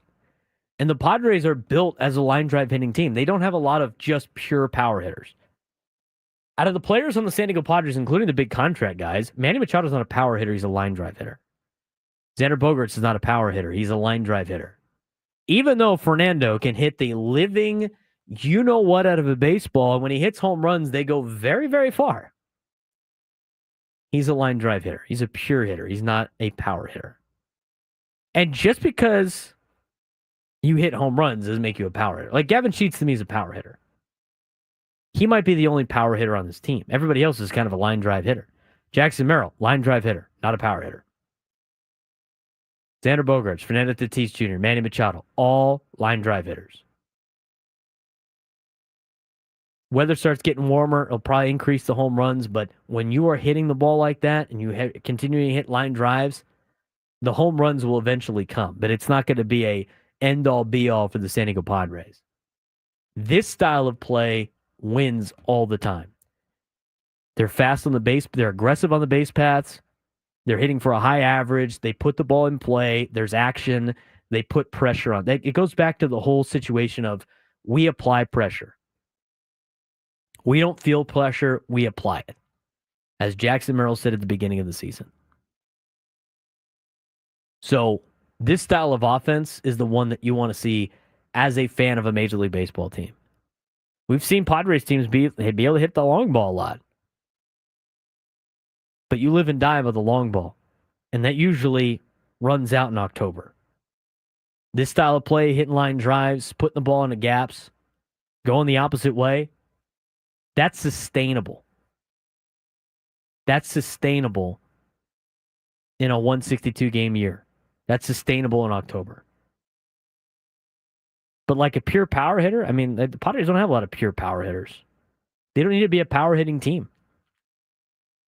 They could be the line drive team. They could be the gap-to-gap team. And they're going to have a lot of success doing that. And the fact that they're continuing to stick with their approach, I think shows you, with them not pressing, not worried about home runs, the team that they can be for the remainder of the season. Pass the baton, next man up mentality, grinding out at bats, selfless at bats, hustle down the first. I mean, you're seeing this now starting to click again as they get guys healthy and they start playing with each other again. You lost it for a little bit when guys are banged up, but now at full strength, starting to gel a little bit, and they should be able to take care of business tonight against the Angels. For Frank Marchese, I'm Braden Surprenant. We'll be back again tomorrow to talk some Padres baseball with you. Coming up next, Tony Gwynn Jr., Chris Ello, Matt Scraby. For Gwynn and Chris, Braden Surprenant Show. One and done so far this week. We'll talk to you tomorrow. 97 to the Fan.